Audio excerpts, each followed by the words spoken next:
can make it right.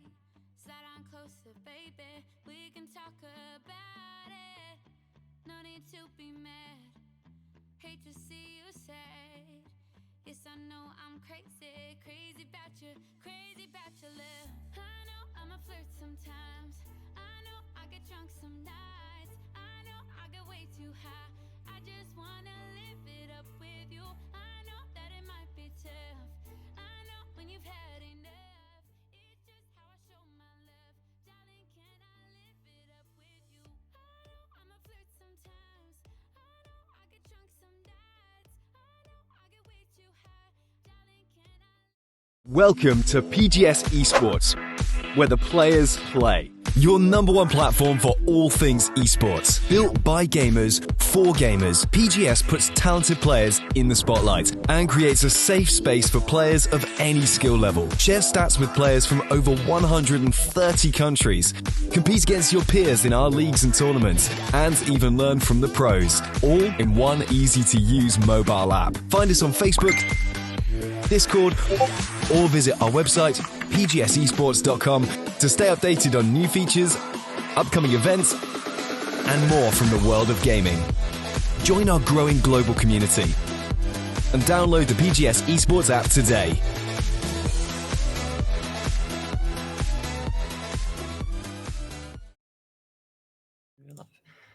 Hello everybody, welcome back to the Vivid League. Today we are live, not Vivid League, sorry, we are in the European Open League today.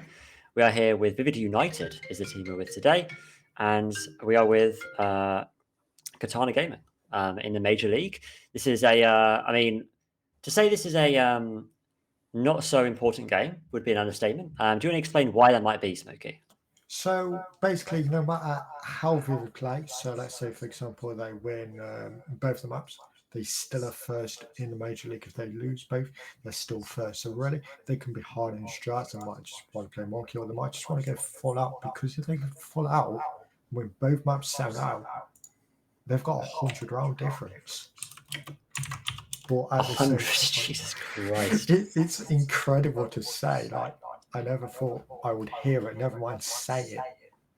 But it's going to be incredible. Never mind, both teams are still in playoffs no matter what, so it doesn't really matter how it really goes for both teams, but it's going to be a good game to see. I think so, absolutely. Not a huge amount on the line, I would say, but still, I guess there's pride on the line. I'm sure if I did it, I would definitely not want to lose a 16-0 now league. No overtime losses, no overtime wins, pure wins the entire season. Incredible round difference. I mean, let's see if they can keep it though. As a reminder, if those who don't watch much other tier 4 leagues, they won't know that actually Vivid United won the Vivid League not too long ago, a week or so ago now. And they dominated that league too. So they're doing very well in basically every competition they play. And I don't think they'll be stopping anytime soon, especially because the maps today are maps which they definitely enjoy. It's going to be, as you saw on that screen previously, we had a Villa and Skyscraper in that order as our two maps today. And those are maps which I think Vivid quite enjoy. Yeah, 100%. Of course, Villa and Sky. I was speaking to the lads before just to see really how they think the map band's going to go, and they was like, they play Chalet a lot. We're going to force it out. They ban Bank and Sky. Not Bank and Sky. Bank and Cafe, which we don't really see Vivid play a lot of Cafe on, so there wasn't really too bothered about that. Bank, we have seen a few games of Vivid on recently. So there wasn't really too bothered about that, but they'd rather play it. They're not too bothered about any maps really, as we have spoken to some of the players recently, as they're comfortable on their map. I haven't really seen so much Cortana gaming, but they are 12-4 right now, so a really good season they've got. They've got 43 points with 45 round difference, so it's going to be really good to see how they really do. They were playing in a Game Fest the other day. They unfortunately did lose, but it's good practice to say how they come, and they did come pretty close. Very, very true. Yeah, I mean, it's all about practice after all for these teams. So if you can get practice in those higher level leagues, or high level tournaments in that case, then definitely will be worth the practice over time. And I'm sure that practice will definitely do them some good in this game. Definitely not a team that's messing around Katana, but can they compete with Vivid United is a different story. They're a team which are going for, UK nationals. So definitely not a team that's messing around at all. and hopefully they can do just as good in the European Open League. I'm sure looking for that number 1 spot, and so far they are really on top, and we'll have to see if they can finish the job here, because this is the player number 9. For those who didn't follow earlier on, we've been had quite a long season of Major League. This is the last play day of the group stage before the playoffs begin in a couple of weeks' time. So certainly, it's a time where maybe standings aren't going to matter as much, because it's more just for seeding at this stage. But seeding can make a huge difference when it comes to those playoffs. So yeah, hopefully they can try their best. But apart from that, though, we have got 10 players in the lobby, and they are all ready to go. So without further ado, we're going to transition over to the game. And yeah, it's going to be Katana Gaming on defense first, which I don't think will make a huge difference to the side of Vivid United, to be honest with you. They've always done very well on either side, to be honest. Do you think it'll make a huge difference for Vivid? Of course, as we've seen from the rounds, they like to start an attack and they do dominate on defense. Of course, I can't really speak for Katana because I haven't seen any games, so they could literally just be playing really well with you see the knockban, and that's probably just to annoy Mats. As at the start of the season, he used to play knock a lot, as we did speak to the players, and he was only really playing it for like, not a joke, but he was just playing it at the start of the season, and he hasn't really played it recently. So, like Joey needs to say, it's just a free ban, really, more than anything. Yeah, I think so. I mean, knock in general, it's actually turning into more of a kind of meta ban alongside that Thatcher. So to be honest, at this stage, these are the 2 most common bans right now in kind of the common meta. You watch EUL and all you see is knock bans, left, right, and centre. It's kind of like the new Thatcher almost. Because people think that, obviously, she recently got buffed, so people are thinking that maybe she's a little bit more scary because of that. But to be honest with you, I mean, yeah, I have seen an odd knock or 2, but she's not really game defining, unlike Thatcher, which is, or Valkyrie in this case, as we've seen that second ban from Vivid there. I mean, she can actually change games, so they can actually have some impact that can define a round. You can have a Valkyrie camera that can literally give the intel to win a round on its own. So I think you have to bear that in mind with these bans, but maybe a target ban can make all the difference, because some teams are very, very good at using those individual bans, and after all, Vivid could easily be facing. We'll have to see what they can do, but it's going to be a base defense first for the side Katana. With the final ban coming out of the Kaid. So Mirror's in play still, but I'll be honest with you, I don't think we're seeing much Mirror in this game. No, I haven't really seen Mirror being played that much recently. Of course, the meta really doesn't bring too much Mirror. I do see the odd castle every now and then on Villa, but I haven't really seen it that much. Of course, Right. it's a nice little watch. I want to really see how this Janka plays. I'm hoping he tries and scares him off from a bedroom and then rotates. That is really good, as you wasted a lot of time. As those 5 right, you've got plenty of them, and they waste a lot of time. I agree, yeah. Having a kind of successful run, maybe I was thinking maybe not with the Shank, but perhaps with something like Jaeger could be an even more good way of doing that. I mean, Jaeger, even in the current season, has still got a very powerful weapon. Rico hasn't really been adjusted too much, unlike other weapons. Can't say quite the same, but with his weapon, it's relatively similar. But it looks like they are going to have an extension over on this side, as we would expect, and there's some head holes there instead of Astro this time. So not entirely kind of open or a kind of secure hold on Astro. They're quite open. So makes the defenders really think about where they're playing. But if those angles are used correctly, then it can be really powerful. Yeah, and we do see quite an aggressive study hold, of course. We've got people on the windows, upside down repel. It's going to be massive. The Shanker there coming down, the first kill onto Ash there, just running through the door, but does not work out in a favor with the crash coming through from the KB, and now it's going to be a push into the bomb site. Already behind the vault door, Mr. Easter right here. We have Adapts coming up those stairs as well, or someone, sorry, it's going to be the Jaeger coming up the stairs with Adapt on the window instead nearby those stairs. But instead, oh no, the plant's been denied here by Future.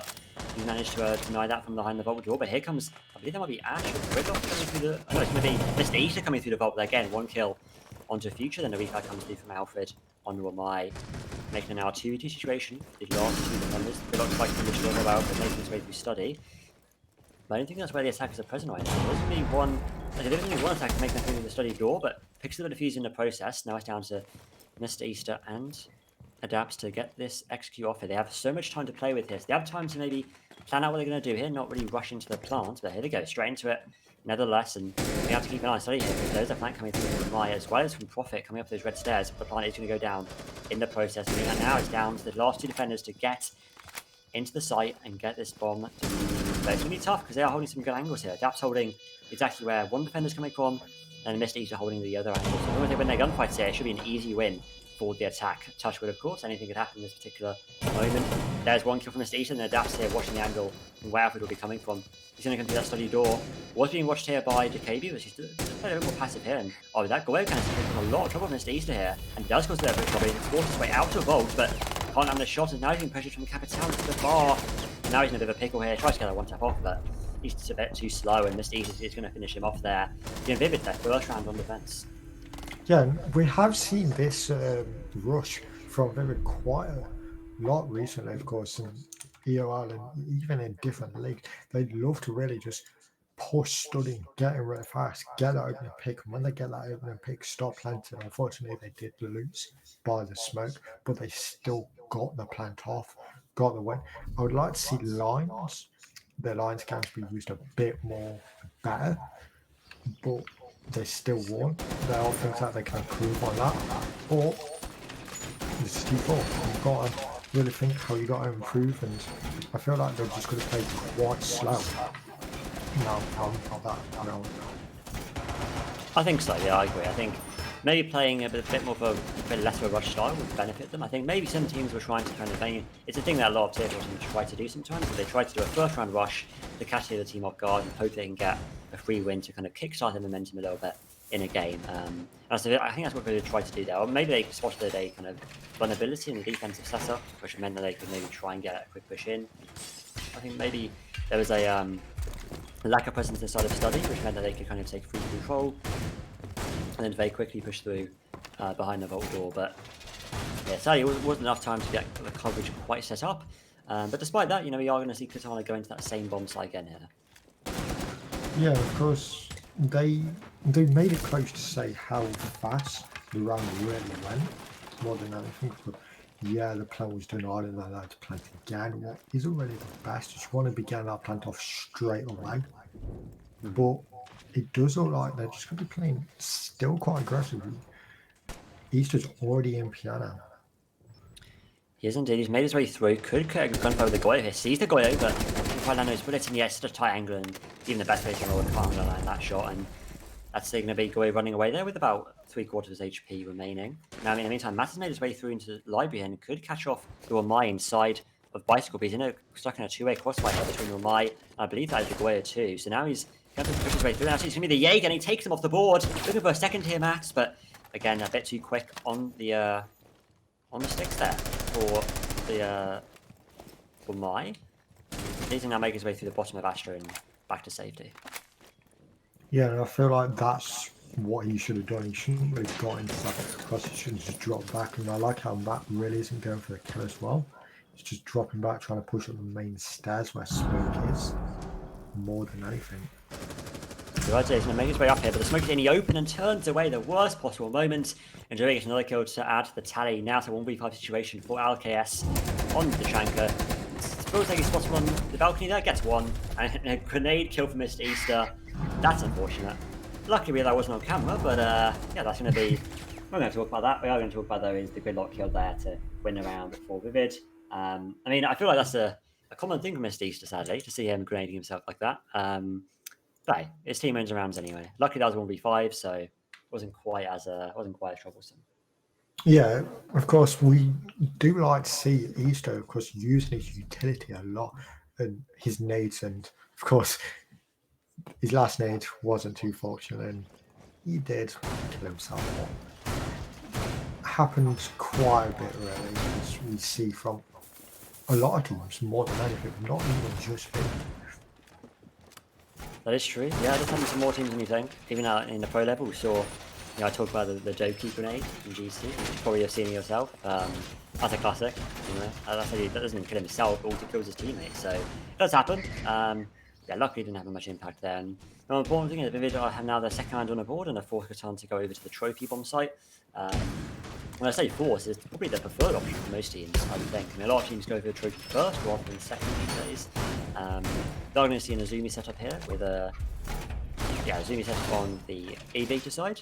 But it looks like a Mozzie combination too. So maybe a bit of a heavy hold here, and maybe we'll see another rush move if they sense maybe a little bit of lack of presence here on the trophy side. Because right now, you only see one person on the bomb site. Yeah, of course. It doesn't really look like they're holding a lot. We do like Matt's just going to be pushing and dying very fast now. So we do see pretty much every single round by Matt's pushing in, trying to get that entry very quick, and a lot of times it does work. It does, absolutely. Yeah, it works more than you would think, to be honest with you. We'll see what he can do. He's going to be Azumi playing on top of red stairs. Hopefully Mats is aware of the information, but I think he's just waiting for the information to come through from his teammates, which is a smart thing to do. He's playing smart here. And unlike, we always see Mats playing the most smartest plays. We saw him, nearly through the entire final for Vivid not too long ago. We won't talk about that headshot on bar, but anyway, we'll move on. But he's going to play a bit more sensibly these days. He's going to be holding that angle. Oh, Smoke's giving away his position there a little bit on the top of the trophy, but luckily Matt is not in that line of sight of that breach, but instead he's in the line of sight of the Azumi. He takes her out on the top of red stairs. Now he's making his way up the stairs himself, and he could be in an engagement with another defender here. Not too far away from the Smoke shotgun. Yeah, another shotgun and a Smoke is much harder to distinguish. Oh no, why would you push up? Alfred gets taken off the board there by Matt, making it now a 5v3 situation. But it does look like someone is still below at the minute, because if he does flank up, that could be very... here comes... Okay, actually gets one call back, but Future just walked straight past Mr. Easter, who was coming up actually stairs, and now Today comes out from him and does, this time, kill who he intended, and gets that frag on to LKS, and now it's a 4v2, so even less chance here of... or even less presence for the side of Katana, but that's going to get another frag, leaving it now down to Future, who's stuck in a rock and a hard place now inside of Wolf, and pretty far as much as he can, but it's another situation which just looks like it's completely dominated by the Missed East again, that final frag, and it's now 3-0 on the attack on Villa. What I do love to see as well is, of course, Matt, I was really speaking to the lads before, and they really would say, Matt, you need to be really pushing in more. Of course, he is the entry fragger. He pushes in, and sometimes he does die quite a bit. So I know this time he will be really wanting to show up and being, of course, yeah, I'm going to push and I'm going to get kills. And every single round we've seen, he's got that entry frag. Of course, last round we did see him get 2 kills straight away. What I really like about him in this game is he's playing passive, then he's pushing. Normally we see him just going full out, popping heads. Sometimes he can die, but he's waiting, especially when we did see him killing the Smoke. He didn't push up too aggressive. Even the guy on red stairs, he waited, he knew he was not looking, then he swung, he got the kill. And that's what we love to see by the attacking routes. Yeah, completely agree. Yeah, it's very important to play aggressive when you need to and take control of areas that you have the control of. That you have intel and you know no one's there, then absolutely take full control. And that's something that Vivid follow very, very well. And it's why they've been able to gain so much map control so quickly. And the more map control you have, the higher chances you have of getting those frags and forcing the anchors out in some positions and basically leading them to death. Because if you're in a really bad spot, it makes you less likely to win your gunfights. And oh no, that's not ideal at all. And for some reason, Alfred has chosen to go for... Was that a spawn peak of something? Wait, it was Alfred there. He's going to be... No way he's going to go for spawn peak, surely not. Even was that? I have no idea where's Mr. Easter. He's going to be on this side of the room. Maybe he's going for some sort of... I'm not entirely sure, but a reflag comes through from Jaeger and he's looking for the second, but can't land a shot onto that pre-fire. Yeah, I'm sure if that was going for a spawn peak there from Alfred, I really hope not, especially on the smoke and when you're 0-3 down. But it's going to be an early frag then, only an exit for Alfred. Now Mr. Easter pushes his way through study.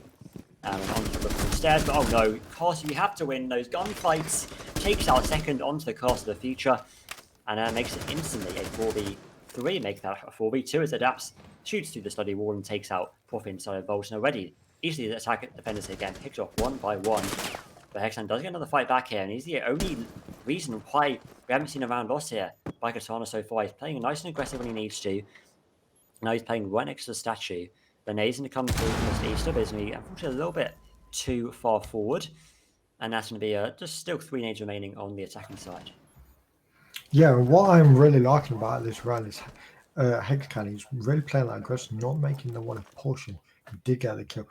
And of course, not smoke, sorry. One pushing up main stairs and castle, nearly killing Easter, of course.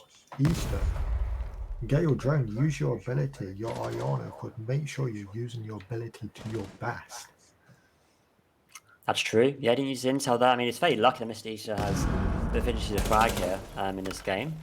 Speaking of fragging, could be a chance here for maybe Joey to kind of get an engagement there, but luckily the Jaeger walks away just in time. And Mr. Easter wasted his last nade there below his trophy, or below statue even, I should say. And now it's going to be, a minute left on the clock. Probably the least time we've seen so far from the attack. They've been forced to drone through everything right now because this Jaeger's wasted so much time. He's done a fantastic job at forcing them to be now a bit later pushing the bomb site as they would like to. Mr. Easter doesn't really care though. He's going to push straight through into the bomb site. Alkias is taking the board. Now down to Hexcan. He's been doing a great round so far.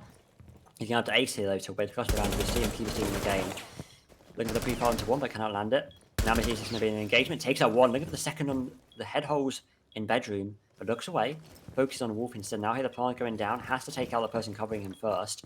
But no one's peeking right now. Guys are not even daring to peek his head. And the plant does go down from maybe Joey. Now it's Hexan pushing up the statue door, waiting for a peek from someone.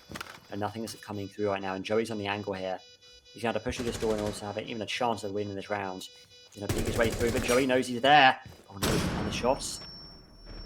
But he's going to two-way crossfire. There's no way. Surely he wins this round. He's going to make his way through, sees Joey, and Joey sees him and takes him out. It's going to be 4-way for Vivid. And so far, complete domination on the attack. Yeah, 100%.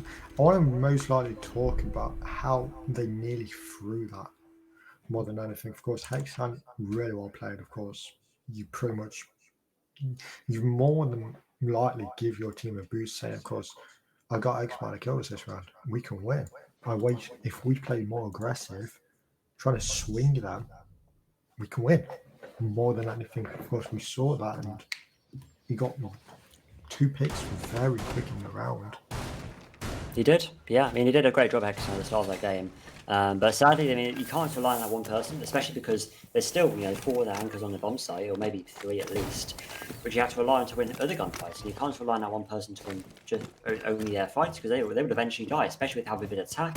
They attack with a methodical approach. They push from multiple angles. They have crossfires. Just like we saw at the end of that round there, we had a crossfire from Trophy as well as from Bedroom. So crossfires like that can be really helpful in winning rounds. And we saw there, Hexan did bring that one gunfight onto 1. That was onto Easter too, the person who's now 9-2 in this game, top flagging in the server so far. So certainly not someone to mess around, and to kill him is a great sign. It's showing that Hexan can win his gunfights, and hopefully that'll be the same for Katana as this game goes on. Because right now, I think they need these next 2 rounds, because you can't really go anything less than 4-2, otherwise you are in a bit of a rough spot, especially with how notoriously defender-sided Villa is. Already this is quite a bad position, but it can't really get much worse, otherwise we could be looking at a very early game here. Yeah, and of course, we're probably going to see, of course, I'm using nade below, which we always do. Of course, we've just got to drone the site, find where they are, start nading. Oh, I can't hear for some reason.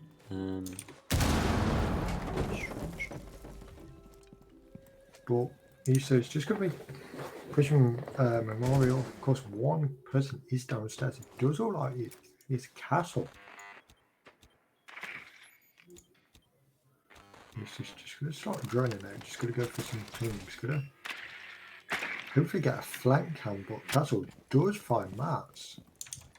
Nice, very good there from Future to take out the first attacker there of Mats, who's going to be through library there, but maybe not drilling far enough, or maybe not drilling at all. I'm not too sure. We didn't see that on the camera. It didn't look like there's any drones around. But there's going to be a grenade coming through there for Mr. Easter to take out Alkias. That's going to be taken off the borders once again on the defensive side. So again, reflags coming out thick and fast here from the attack. They really need to get this castle straight away, of course. Ioni's just going to be pushing with Ionic, but he's going to be on the stairs. That's going to know that call out to his team and be saying, watch out for the red stairs, but it looks like they're not going to bother about the guy in Memorial. It's actually just going to be pushing off Ashley's stairs, but one is going to be in battle.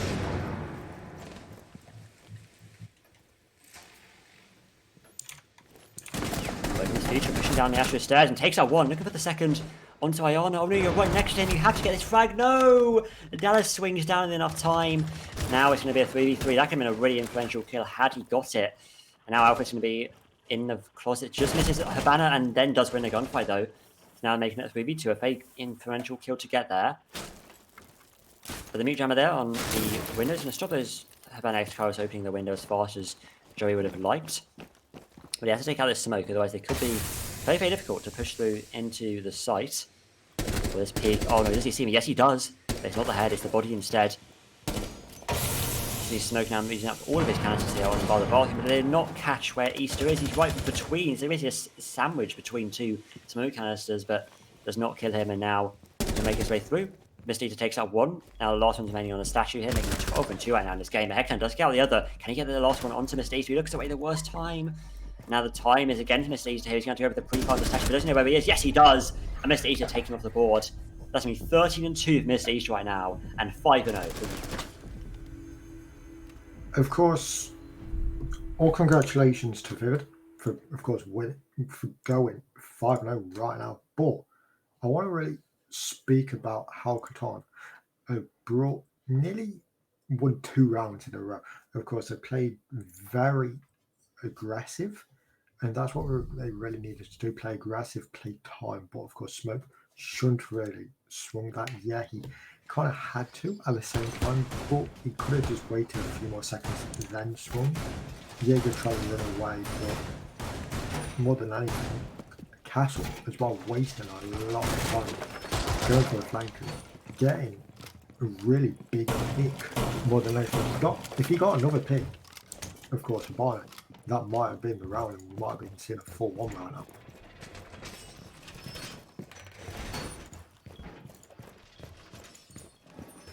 Okay, for some reason I can't. That's weird. I actually can't hear on Discord for some reason. Smoke. That's okay. You are coming through on stream. That's the important thing. Anyway, Discord aside, we are going to see now the final defense for the side of Katana, hoping to get at least a 5-1 split here. I mean, a 5-1 is doable. In attacking on Villa, you know, it could be a challenge when you have to get basically 6 rounds in a row flawlessly in order to just to take us to overtime. Let's see what they can do. We are seeing Matt here going straight through the window on Amaru. He goes, he's not in the greatest position here. I mean, he can access bomb site from this location. He's going to have to go through Wolf, though, which is being covered by, I imagine, an Echo drone at the very least, as well as Prophet, who can easily go up those red stairs. But it looks like most of the focus is going to be from below here, instead of laundry. I mean, they coming out from Mr. Easter onto the laundry door. He's now going to be pushing his way through. Smoke just on. Off. Actually, that's going to mute, sorry. He's going to be Future taking out one. He's taking out Daps there. Inside a pantry, that's going to be again another important flag tick off the board. Mr. Eater waiting for the peak to come through from him, but so far it looks like he's going to be playing it safe, as I would hope, and the no Prophet has actually arrived here, and he could be the Prophet for the side of Katana as he pushes his way through. But, he does take out Mr. Easter in the end, and Alfred gets a reflag back to make it a 4v2 situation. Finally, it's the best we've seen so far from the side of Katana in this game, and I see them no sign of stopping at the moment. It's going to be Alfred pushing out the window. Oh, okay, a bit of a hold there from Joey. So he's going to take out one. That's going to try to make his way through closet. Oh, the flash when he comes out, and it's going to potentially get in the kill. And yes, it does. Wow. A run out from the smoke. Maybe not the wisest of choices, but right there he was blind anyway. But what it does mean for him is that it's going to be a 2v2 with the remaining 2 defenders. 2 defenders who have a lot of intel, or have not intel as such, but more utility. They have a C4 and 2 impact. Oh no, now they only have 1 remaining, as somehow now Vivid have clawed this back from a 4v2 to make it a 2v1 in the favour of the attack. This could be a 6.5 here easily, unless Future can clutch it out of the bag here. He's done well for his team so far, 4 and 5. One of the top players for his team individually. He's going to be asking for a lot here to win this next round. Future now holding the angle between the just on the closet rotate. I think Dallas may be about to see him though as his drone comes up the Astro stairs, and he definitely will. And Mr. Joe's going to be pushing through as well as Dallas through Astro. So he's now inside a bedroom, waiting for the peak to come out from the head holes. Does Future go for it? Yes, he does, but oh no, he can't land a shot, and he produced a very low HP as a result. Now 40 seconds remain for him. After this round, the plant is going to go down close on concrete. The C4 is going to go through, and it does land onto the attacker. Now Grenade's going to come through Mr. Joey. This could actually kill Future potentially, as he is low HP, but it's just a little bit too far there. Now he's going to go for the peak, but can Joey land a shot? Oh, neither of them can. So close there from Future. He's very low HP, and Joey's full, and now they're both low. He gives him another quick peek there onto him. Does he choose the drop here, or does he wait for the plant here? Joey does the defuse, he's going to go for it. Vicente not going to be sticking it. He's going to be running towards him, and Joey does come off. There's Joey with the PK. Oh no, why are you swinging around? I wouldn't do that. And now Mr. Joey drops down below. Why is he below right now? I have no idea, but he's lost his team the round. And that's going to be the first round on the board for Katana on the defense and making it a 5-1 split. Yeah, and it was risky how he jumped below because it was more of a 50-50. Is he going to be still there? Is he going to be rotated in? And unfortunately, that over time, he's rotated in and do lose. But say it is a 5-1. Going on a defense side map is very good, of course. The past games that we've seen Vivid on Villa, they haven't dropped around on defense. So hopefully, Katana Gaming have looked into Vivid's strats to know how to really bring them down. If not, it could be very fast. And hopefully they have, so we can see a longer game on Villa. Or if it's not, we could be in for a quick few rounds. I agree. Yeah, could absolutely be. I am. Oops, I was a bit weird there, but yeah, I'm hoping for a bit of a comeback here. I mean, there is definitely hope for Katana. They have a good amount of intel on the attack. They have good utility on the attack as well. Good set of operators there. We have just the line brought out as we saw from Vivid. In the very first round, it wasn't used very effectively though. Perhaps we see it used differently by Katana. It can be very powerful as a tool, especially with how much Vivid roam on the defenses. But it'll be a question of whether they can keep that going in the long term, because it will take quite a lot to shut down the roams that Vivid have on board. Yeah, of course. What I want to see more than anything, Vivid playing passive, not really peeking anything, because I feel like Katana are good at want to play maybe the scares. When you're 5 on time, you don't really want to be playing too aggressive, because aggressive can go one or two ways, and most likely. Oh, there goes Matt with 1 kill on the board, and Hexan gets a second. Again, refactoring out from Hexan individually. Fantastic to see. And now Mr. Easy's going to be inside the horde, but Alfie does take off the board. He does take on the board even. With Joey, Easter and Adapt still alive on this top floor. I'll say top floor. It's going to be, I think actually, Joey's going to play on the first floor alone, but the rest are going to be on the top floor on the bomb side, in fact. So you're giving up quite a lot of control here, quite early on. Let's see whether they can keep that going. They have just now breached a study wall, which is, I believe that was reinforced, but whether it was worth wasting an X-Kairos on that, especially when no one's playing there, is a different story. But for now, they at least have that control, and they have a good amount of time to make use of it. Yeah, of course, 3v3 right now, 1 minute 30 left on the clock, so really Vivid have dropped back. Katana Gaming do have quite a bit map control right now. We are just going to see them on the stairs right now, just placing Claymore down, of course, but not really holding cams more than anything, of course. They're mostly just watching each other. No, they are watching cams, sorry. Of course, Lion and Flores are both watching the flank cams, so if they do go for the flank, it could be very... Well, they might lose it because people are on cams.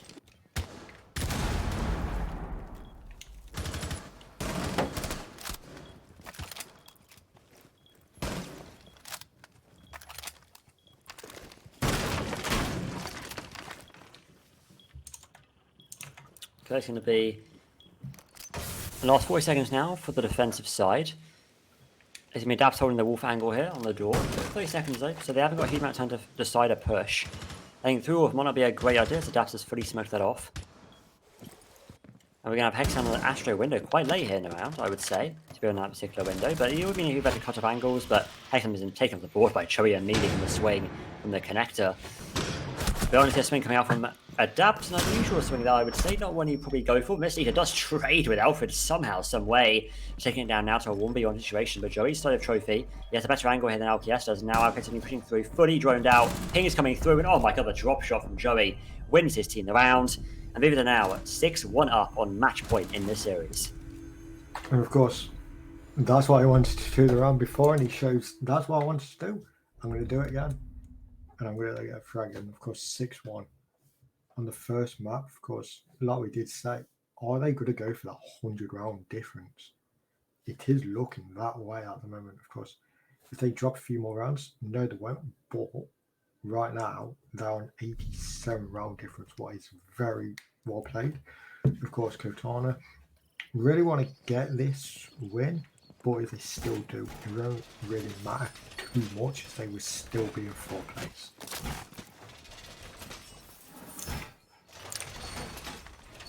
Now we're going to see the aviator defense against Vivid. So what could be the last round of this game? It's going to be in in aviator. This Cav pick is going to be. I don't know how I feel about it. I mean, on Villa, a decent map for Cav.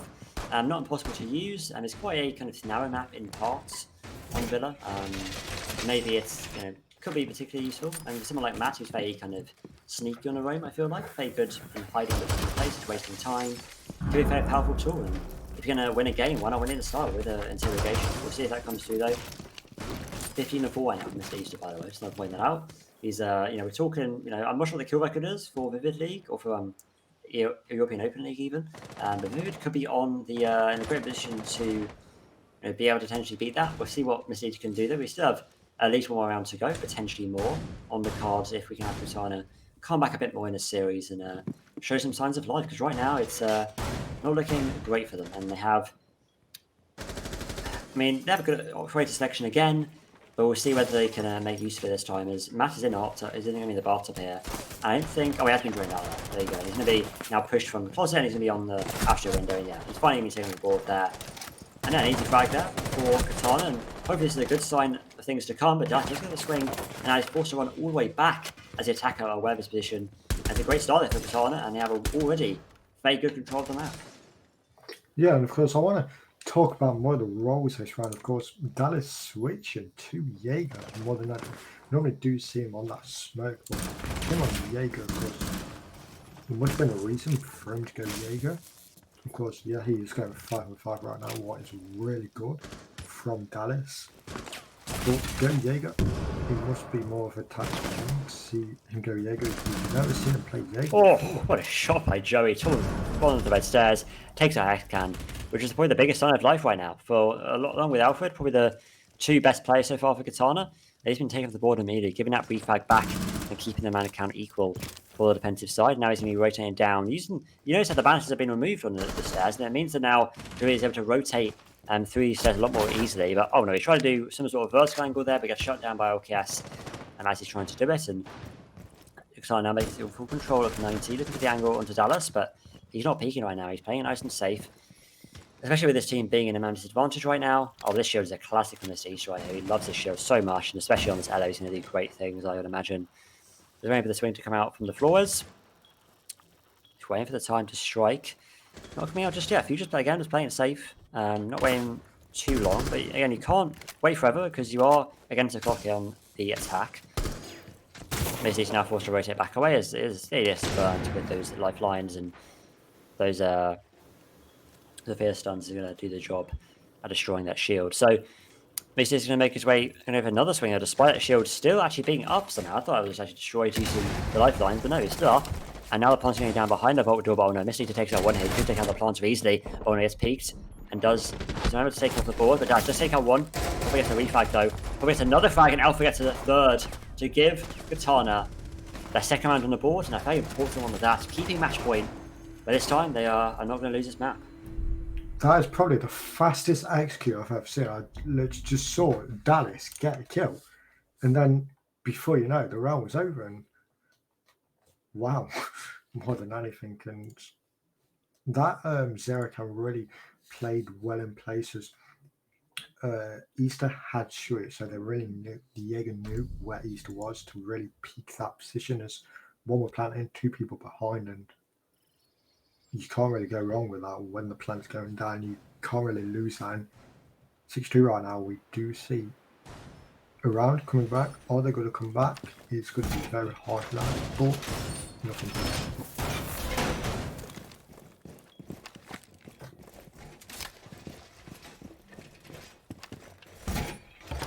Alright, so into what could now be the final round. We are going to be going to dining this next time around. So it's going to be, we've only seen this site once so far in this game, and it was a victory for Katana. So they've had a positive response on this bomb site so far, but that was on the attack, or that was on the defense, sorry.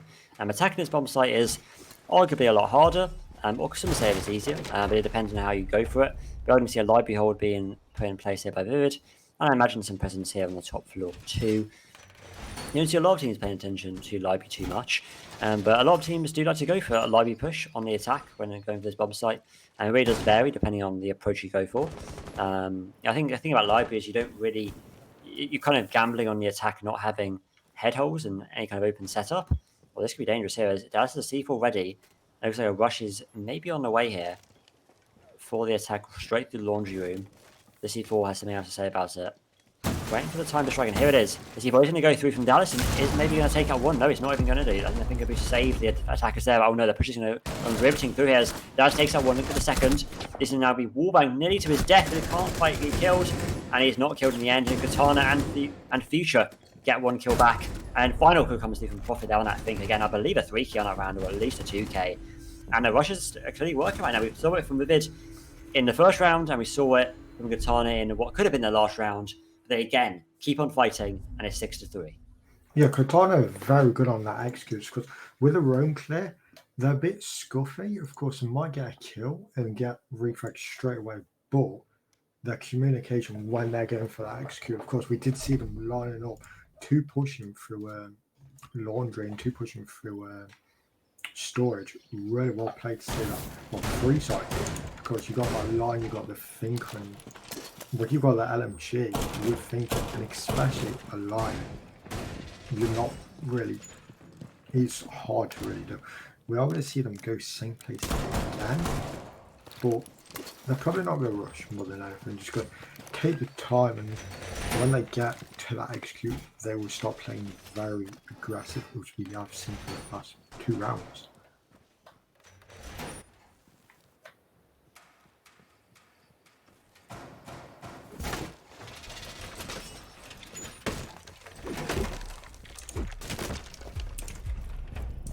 Okay, so it's going to be now again. I see what I'm saying this, but it could be the final round. It might not be though. We could see Fate easily a comeback. We see a lot of comebacks in Siege, and this definitely is could easily be one of them. We've talked about Vivid being overconfident before, and it does happen a bit too often, more often than you would like, in these kind of games. But it's certainly not over till it's over. We're into the dining room this time, so. The same size last round. This time not going for a rush. They're going to be more of a pottery and library take. So I was talking about how library is preferred by some teams, and Katana seems like one of them. It means that the C4s that have been brought on the attack are not as useful as they otherwise would be. Oh no, here comes the guns instead from from maybe Joey. He's going to be now catching off guard a Fink as well, looking for the third onto Sophia. Can he land it? Yes, he can. Joey doing amazing gun skill there on the defense. Hexon again. Hexon always the one here to get these refrags for his team. He's waiting for the peak to come out. The pings are visible on Joey here, but can he land a bullet onto another one? No, he can't. Hexon again fighting back in great form here. And Adapt has actually been injured in the meantime, so a bit of overconfidence again from the defense here, as they now lost 2 key players, or about to lose 2 players, as Alcase is about to confirm his frag onto the Mozzie, and yeah, there it is. But the support has arrived, the cavalry has arrived, as Dyson inside the bicycle and takes out the Ash, and Miss Eater takes out, or finishes off the kill, as his crossfire has been established from the top of Red and Bicycle respectively. And Alcase now stuck between a rock and a hard place inside of the library, waiting for something to come through. Here's Miss Easter on top of Red. You might see the drone coming out from Alcase, but he's waiting for the time to go on it, because he has to be vulnerable. He has to be kind of wary of how vulnerable he is right now. There's a hole right next to him, which he could be exposed to at any given moment, and he also has someone that could easily rotate through into Bicycle. But Dallas right now playing in the bomb test. Right now, I mean, his best bet probably is going to sprint through library, maybe try and take off the Jaeger himself. But he's going to walk straight through the hole, and that's what you get. You get taken out by Mistisa, and you lose your team in the game. It's 7-3 for Vid on Villa, and it's 1-0 so far. Yeah, and of course that was Katana's map pick. So a lot of games that we see in lanes, other teams are winning towards map pools. So hopefully it won't really be like that. Of course, Katana hopefully do come back on skyscrapers. They have never really banned skyscrapers. So it could be a very comfortable ban for them. I think they've only banned it once or twice out of all the games in ERO, so it's going to be fun to see how they really play that. I completely agree. Yeah, it's going to be a map which I think a team like Vivid will have a lot of experience on. They've always been very successful on Skyscraper, despite it being a bit of a newer map to the pool compared to others. Yeah, certainly a map which I think will definitely test Katana. If they struggled on their map pick, then they'll probably definitely struggle on Sky because there's a very certain play style to that map. But the fact they hadn't banned it immediately shows they are, somewhat comfortable on it if they had to play it.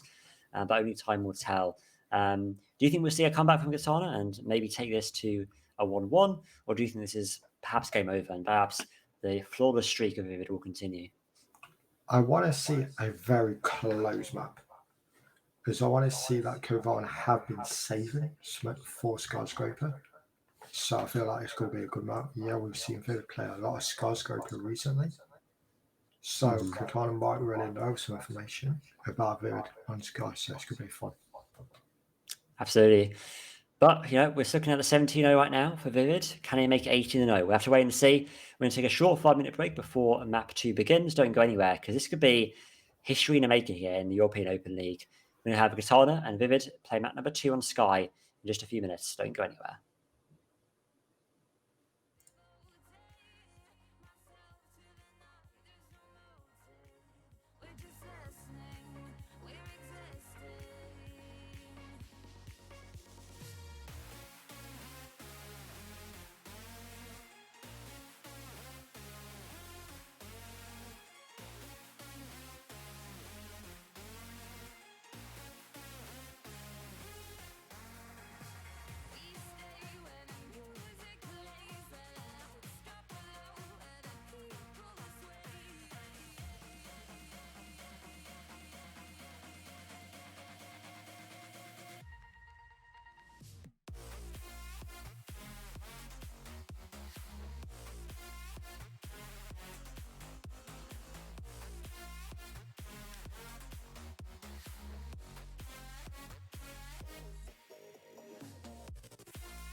Hello everybody, welcome back to the European Open League. We're back here with Katana Gaming versus Vivid United in the Major League Playday number 9.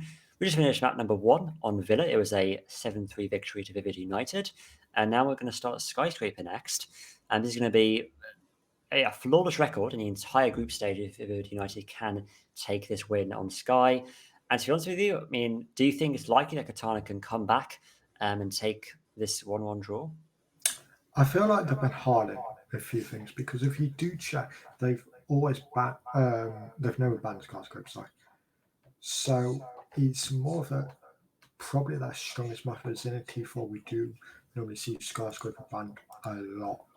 So that's probably why they've never really played it more than anything. So it could be a very close game or a walk in the park, really, for any team more than anything, because we have seen Vivid play a lot of Skyscrapers being very strong on it. But Katana, they could be very strong at it because we've never seen them play. Yeah.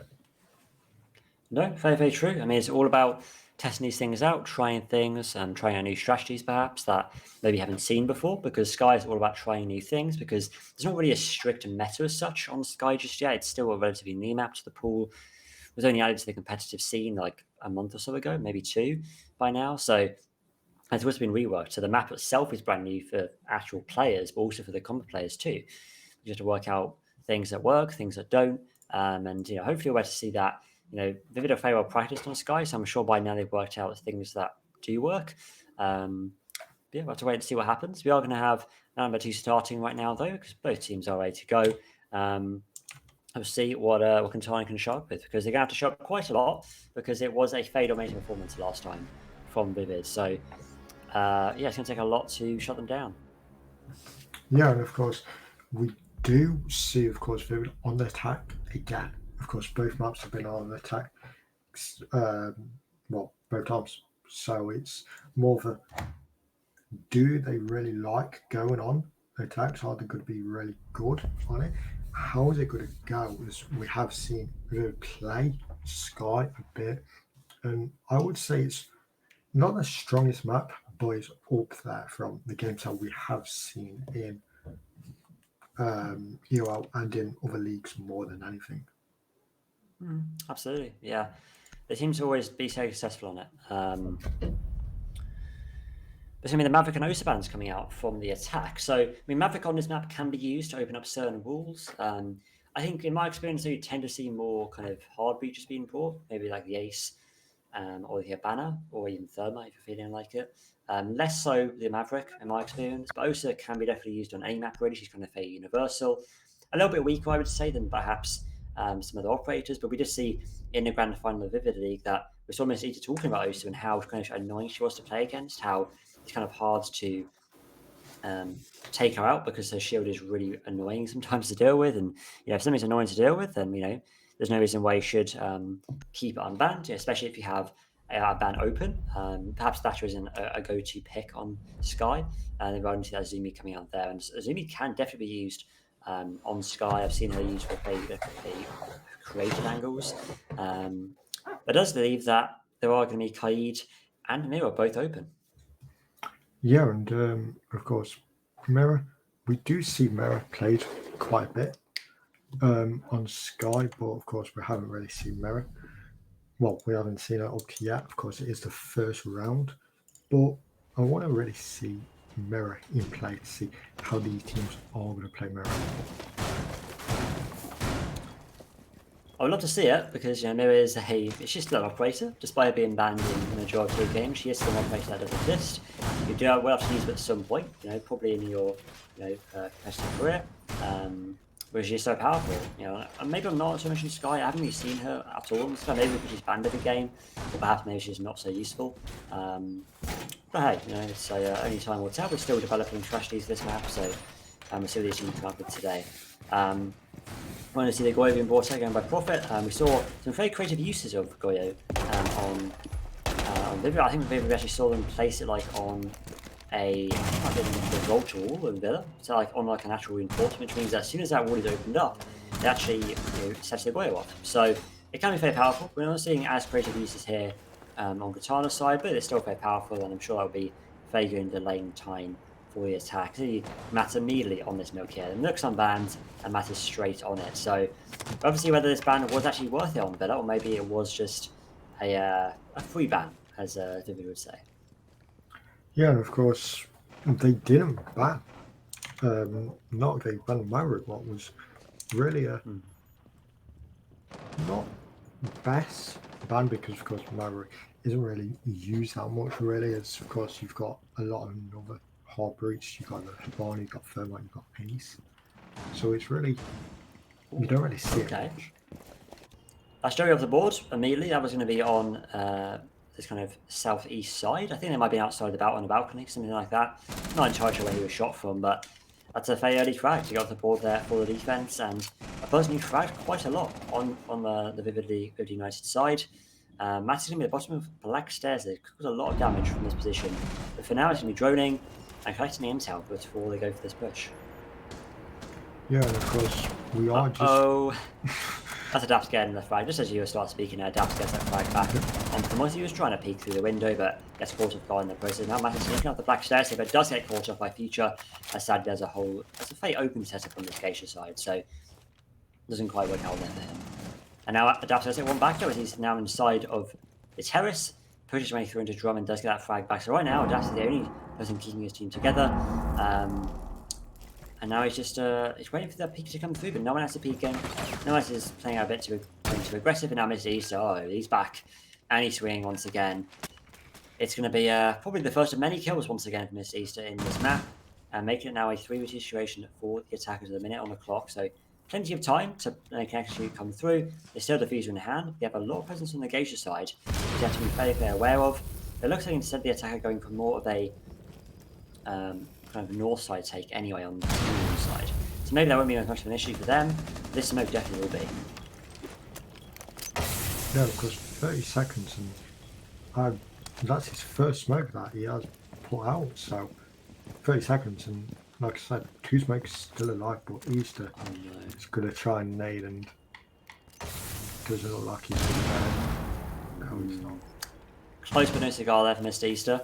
And he tries it through from below, but can't land on the right spot then. And he gets one back, going with the second onto that Adapt, but no, can't land. He's low HP though. He gets finished off by the LKS, but no, Dallas pushes into the bomb site in the 1v1. And a close round, but sadly it wasn't quite enough there for the side of Katana, and they win the first round on the board. Like we say, those players clutch Adapts and Dallas, and that's what happened. Of course, Adapts, Dallas, both alive, your support players, they all would have show up and 50% of the time win those 2v-axes. Yeah, indeed.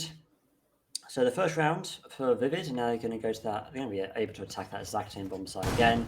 Once again, bringing that Nook on Matt. I do question whether that Nook is worth it in the end. I mean, I think maybe it was just unfortunate for Matt to walk in to those holes and go to the back stairs. I just think maybe Sky's in quite the map for her, because there's too many open angles, I feel like, for Sky. Too many rotations, too many open bomb sites, so you can attempt to push, but often you won't be successful, and especially against a team like Katana, you definitely are aware of that setup. Very strong setup there on that team side, and they nearly won the round. But the fragging ability on the side of Adapts in particular was able to get them that victory in the end. And we'll see if that continues, whether they can get some momentum back, or if they can just end it here and take another very heavy loss. Because last time it was Vivid attacking, they had a very strong 5-1 split. So if they can get that again on the Sky, it could be a very quick series. Yeah, of course. Like I did mention, Sky is up there on the maps that I really want to play, because they barely do ban Sky. So if you want to be taking a map, well, if you want to be playing against me, you don't want to be playing them on Sky. Oh, not again for Matt. He's snowing his way through the pantry this time, and Prophet is nearly taken off the board, and now he's been forced to rotate back through as he's been found out, and Matt is still left alive, but he's now on very low HP, and commonly has no way to heal. Yeah, of course, to say that he has been taken down, even better, 50 seconds, but he is pretty low right now. Always be dangerous here for the smoke. He walks a little bit further back. He could easily get caught off guard by Mr. Easter. So the timing has to be perfect here, but no, he can't quite do it. And he's suddenly full HP, and now the second aid is going to reduce him to half HP. In that case, now he can try and keep the burst damage, and Mr. Easter has been on lockdown. As he fought into 2 of the smoke counters already, and now he's just hoping that shotgun shells will ring in the right location, but no, it's not going to work out. And our guess now is still a little bit stuck here. He's still going to try and pick the burst angles, but in the meantime, Mr. Easter's pushing his way up the stairs himself, but doesn't need to, as he peeks back down and gets the smoke.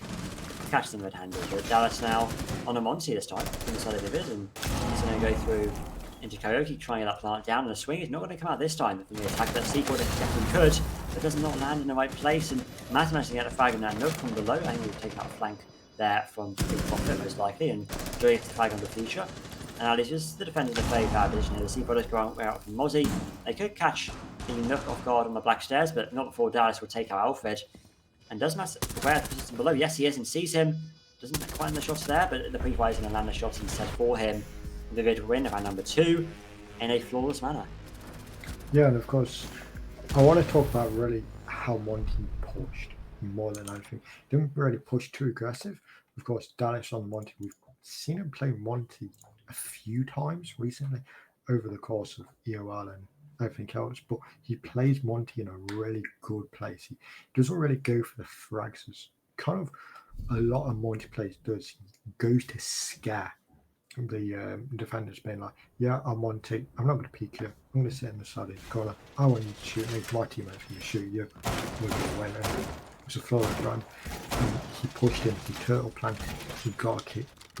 Well, he didn't get the kill, we got the plan down, not below, got a kill, got a second kill, and just really holding down below, and that's how you really got to be playing when you are attacking top floor. You just got to be playing below on the stairs, and you will get through picks, as we did just see.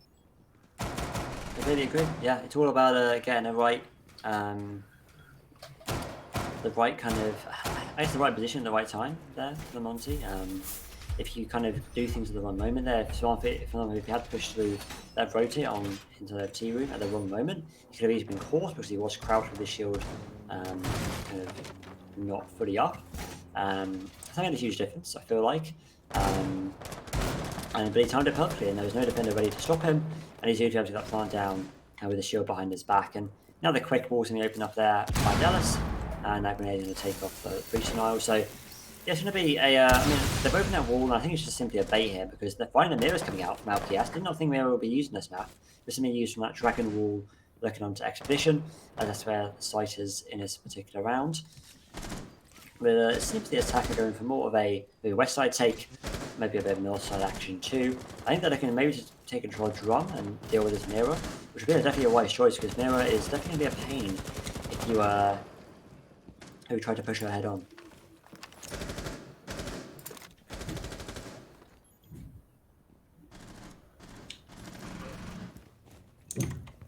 Well, no, this could be Karaoke really getting stuff open. Of course, Woman just gone, and he's just in Karaoke, not just outside still. As we don't really see Matt's outside long, we really see him in the building straight away within 10-15 seconds.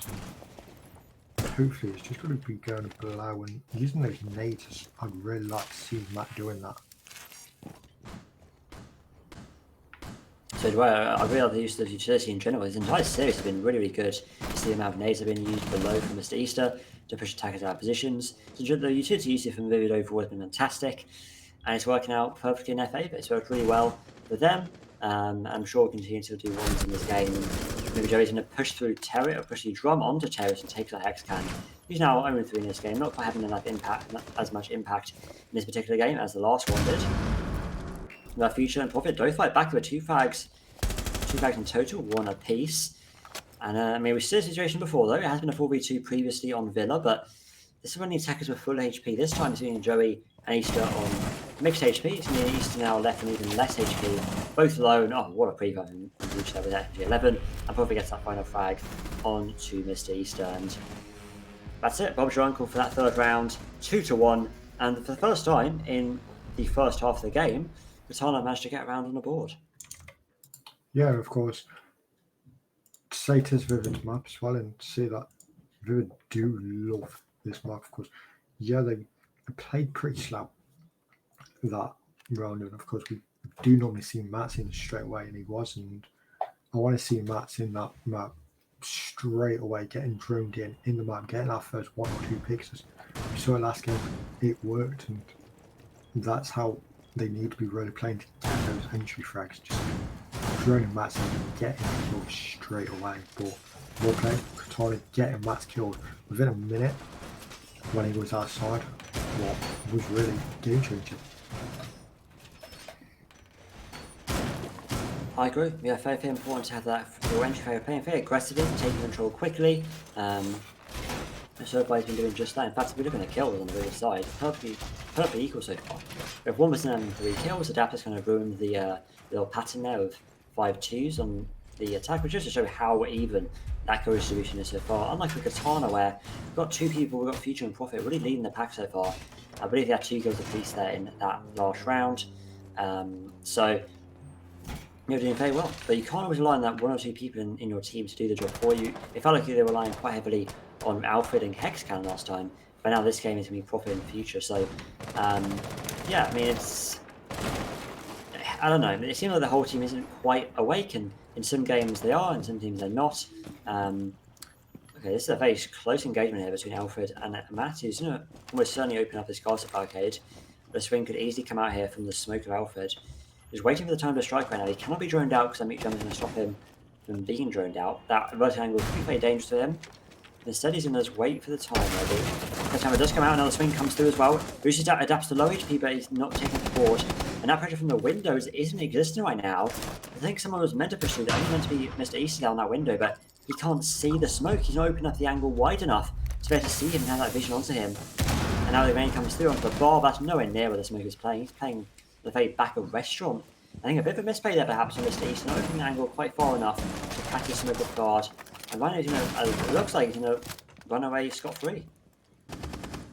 Yeah, and of course to say that he got away that fast and Adapt's getting taken down, and his gridlock could be pretty bad. Of course, Adapt's normally support, we do literally see him like last with Dallas. We have seen quite a few clutches with him, but so he's taken down straight away, that isn't really the best. No, not at all, especially with the utility that he had on board. Now flanks going to be potentially a lot more common if the attacker don't keep an eye on them. Possibly keep an eye on something. I think right now it's going to be, Matt's keeping an eye on his side, his flank right now. As he does take out the smokers, who gets a second kill onto Mr. Easter. So again, Vivid in a very managed advantage situation. Now he's going to come through here from Joe, but not before he's taken out by the Alibi potentially. He does keep his life, and now for some reason the Alibi goes a second peek onto him. Maybe a bit over aggressive there, but he's kept his life, and so has Joey though. So hasn't quite managed to land those shots. And this angle from above, using the head holes to great advantage here. Almost just missed Matty's walk through the rotate, but it doesn't matter because Prophet's taken off the board, and so has LKS, and that's the round done once again. It's 2-2 right now for the first time. The scores are equal. Yeah, and they are playing aggressive from above a lot, and of course we did see the holes above, and I'm loving those holes above to say how much they're playing them, and they're really not peaking them too much, and they're still getting the kills. Yeah, Smoke played really well. He did get taken down, but he still did his job. He got the 1-2 frags and smoked off, pushed back, and really didn't play that too aggressive, and still wasted a lot of time. Absolutely, wasted a ton of time for his team, and ultimately put his team in a very good position there. Okay, so on to the fifth round, I should say now. We're back to Karaoke, which was a successful site for the Sailor Village. The only bombs that they've won so far in the attack, and they won it 2 times in a row in round number 1 and 2. Based on the commentary in this game, we're expecting this to be a 3-2 after this round, and then they can maybe go to bedroom or even back to Expedition actually, because it's been 2 rounds at that point. So they'll probably go back to Expedition and probably get that 3-3 split. A very good split for Sky, as for me, it's fairly even in terms of sides. Would you say there's kind of a attacker-defender bias on this map, or do you think it's relatively equal? I think downstairs your defense could win, because of course, like we did see from last round, you can play it from above really well. There's a lot of things that you can open. top floor, you can only really push from one place. So it's more of a 50-50 more than anything. But if you play it to your favour, it's more defended side. But on attacking, you've got a lot of communication, you've got to know where to push, where to hold, when it's enough time to drop back, when it's time to push. I agree. And oh no, Prophet there lagging, Newton moonwalking there. I think he might end up disconnecting because he's sadly been taken off the board by Joey. That can be an unfortunate opening frag. Maybe couldn't have happened if Katana was able to actually move. But that is going to be the opening frag for Joey. And for once, an actual positive start on his attack for Vivian. There's a disconnect from Prophet there. Maybe a bit of packet loss perhaps. We'll have to see whether hopefully he can come back in time for the next round. Now, the team in a 5v4. Nades are being thrown, or flashes being thrown, and eventually nades will be thrown as well onto the shield that Jaeger has inside the drum. And there's aggression here from Mr. Easter. It's worked so well in the past of the series, and it continues to work here on Skyscraper. That's going to be his third kill of this map so far, and it's still even, the kill's still so evenly distributed on this Vivid side, and it's almost eloquent to see. It's so uncommon to see a team so equally kind of spread across the entire team. But it's why this team has been so successful, because everyone's able to show up when they need to. And they're taking full control of drum and looking to push the bomb site next. Yeah, what I like to really see as well is last few games that Vivid have played, they've not really used their drones to their advantage. And of course, like we did just see when Alfred down, they used their drones really well, and Alfred was really scared of that drone and trying to shoot, missed a few bullets. Iona came in clutch and killed the Jaeger when he was put on guard. What needs to be happening a lot more. I agree, yeah. Oh my god, that swing from Future is showing up so well in this game so far. Didn't do so well in map 1, but now he's really showing up for his team and he's doing fantastic work. Gets that frag back onto the Twitch of Adapts. There's 5 back here from Mr. E, so he makes his way up to the black stairs. Does spot another inside of Gauge too as his shots give away his position. But he's now being pushed from a different angle, as doesn't matter though, because from the back stairs, he's going to go for another peek to try and finish off Thermite, and now eventually gets taken off the board by Mr. Easter. Well, no, the Capcan Trap is going to be in a bad spot for Matt as he's taking off the board, making it 1v1 for Mr. Easter and LKS. But here comes the swing from Mr. Easter. But oh, the swing comes first from LKS and takes Mr. Easter off the board. And now a Katana in the lead on Skyscraper. This is certainly not what we saw coming. A big upset here potentially for the solo Katana. And this is what I was on about, of course. They haven't played it, so I feel like it's a good pick for them to say, of course, yeah, they're really in the last games, so they really want to be wrapping up a few more points, but they don't really need it. So I feel like they should have banned it more than anything and played it in the playoffs, so they really know, yeah, we've got a really strong map, for example, Skyscraper, let's go and play. But we've seen them auto-banning a lot of maps, for example, Banking Cafe. Are they going to come out and play that Banking Cafe in the playoffs? Yeah, that is a fair point. But yeah, let's see what they can do. I mean, Vivid can easily come back in this game. They are now going to Expedition, which is one they lost previously. I think that was kind of a needed round in order to get a 3v split. Perhaps now we're going to start 4-2 from Katana, but even if it's a 4-2, it's still a relatively good split for an attacking half, and it's still not very far from impossible for Vivid to come back and maybe even take maybe a 7-5, a 7-4 victory. We have to see what they can do. More like a 7-5, being how close the series has been so far. That was actually the third end in a row for Sly Katana, with Amira now actually being used again, this time on inside of the bar. Didn't get really a chance to see how it was used last time, because the round was taking place quite far away from where the Amira was located, but they would have better impact in this particular round. Only time will tell. It's going to be another north side take on the attack here, looking to take control of Karaoke and the tea room. There's some presence for them to deal with. Yeah, and of course, they really need this round to be 3-3. Yeah, it is their map pick, but of course, Katana Gaming picks the side that they wanted to go on, and of course, they want to defense more than anything. So it could be more of a, they might be weaker on defense and come really strong on attacking and maybe win every single round on attacking, but it's hard to say what is going to happen. Anything could happen at this minute. Very tight angle there from Ash trying to take out Melusi, but Melusi again is hiding about, not peeking when she doesn't need to. But no, now she's dropped down the stairs, will be caught off by the Ayana, but not setting up the board, and importantly, not able to finish that kill off, but eventually he's able to jump through the window and finish off that frag onto Hexon. And now he's 0-5 in this game so far, but does get the refragged by Alfred. As that kill move, that kill move not been the best place, and there's a couple of greedy plays from I think both sides actually. Not quite working out in their favour in this game so far. But it's going to leave now a 3v3 situation. Again, Hexon, not a fan of Sky, maybe. I mean, it wasn't his pick, to be fair.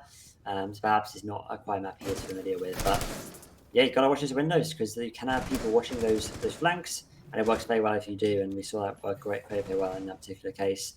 And now, Future's going to be playing inside of Dragon, and will he catch Mu?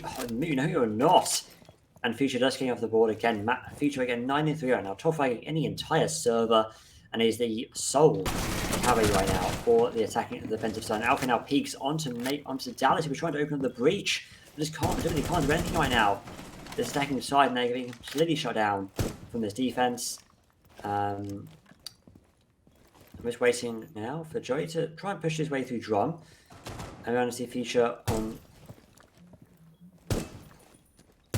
Oh, here we go. Great free fire down to the left-hand side of the door. Still got a bit distracted by chat, but hopefully, I don't know if we have to go for real stuff. This we have to wait and see. But it's going to be Alfred now dropping down to the first floor. But the bomb is perhaps maybe accessible. I believe it might be. Oh, it's going to be a charm. No, he's not going to get to it in time. That's important from him.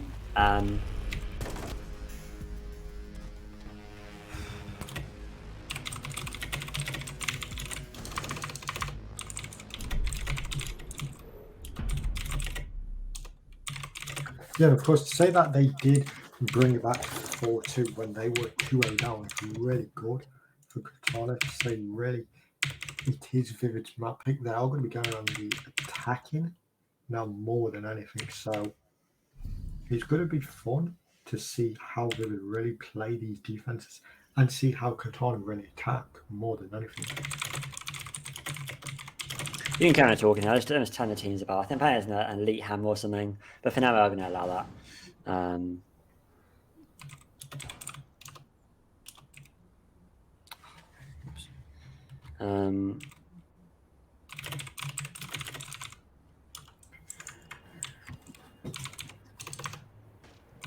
So of course we are going to see them go karaoke right now for a first one. The smoke from it back was weak from Dallas. They're going to be opening a lot of things. You've got your impacts from with Matt, so you're going to be really making sure the site is open and you're going to be doing a lot of stuff really. Yeah, there's quite a lot of stuff going on the side here actually. We've got a rotate on both sides. We are going to see some headholds made in Carry and T-Room as well. Obviously, going to be a bit of a run out here from the Legion as well, of Mats, against aggression on the Vivid League defense continuing in this game, and I see no reason why they would be stopping. But right now, the momentum is definitely firmly in the favour of Katana, as Dallas has already reduced a low HP from the, I believe that was the Expedition window. Excuse me.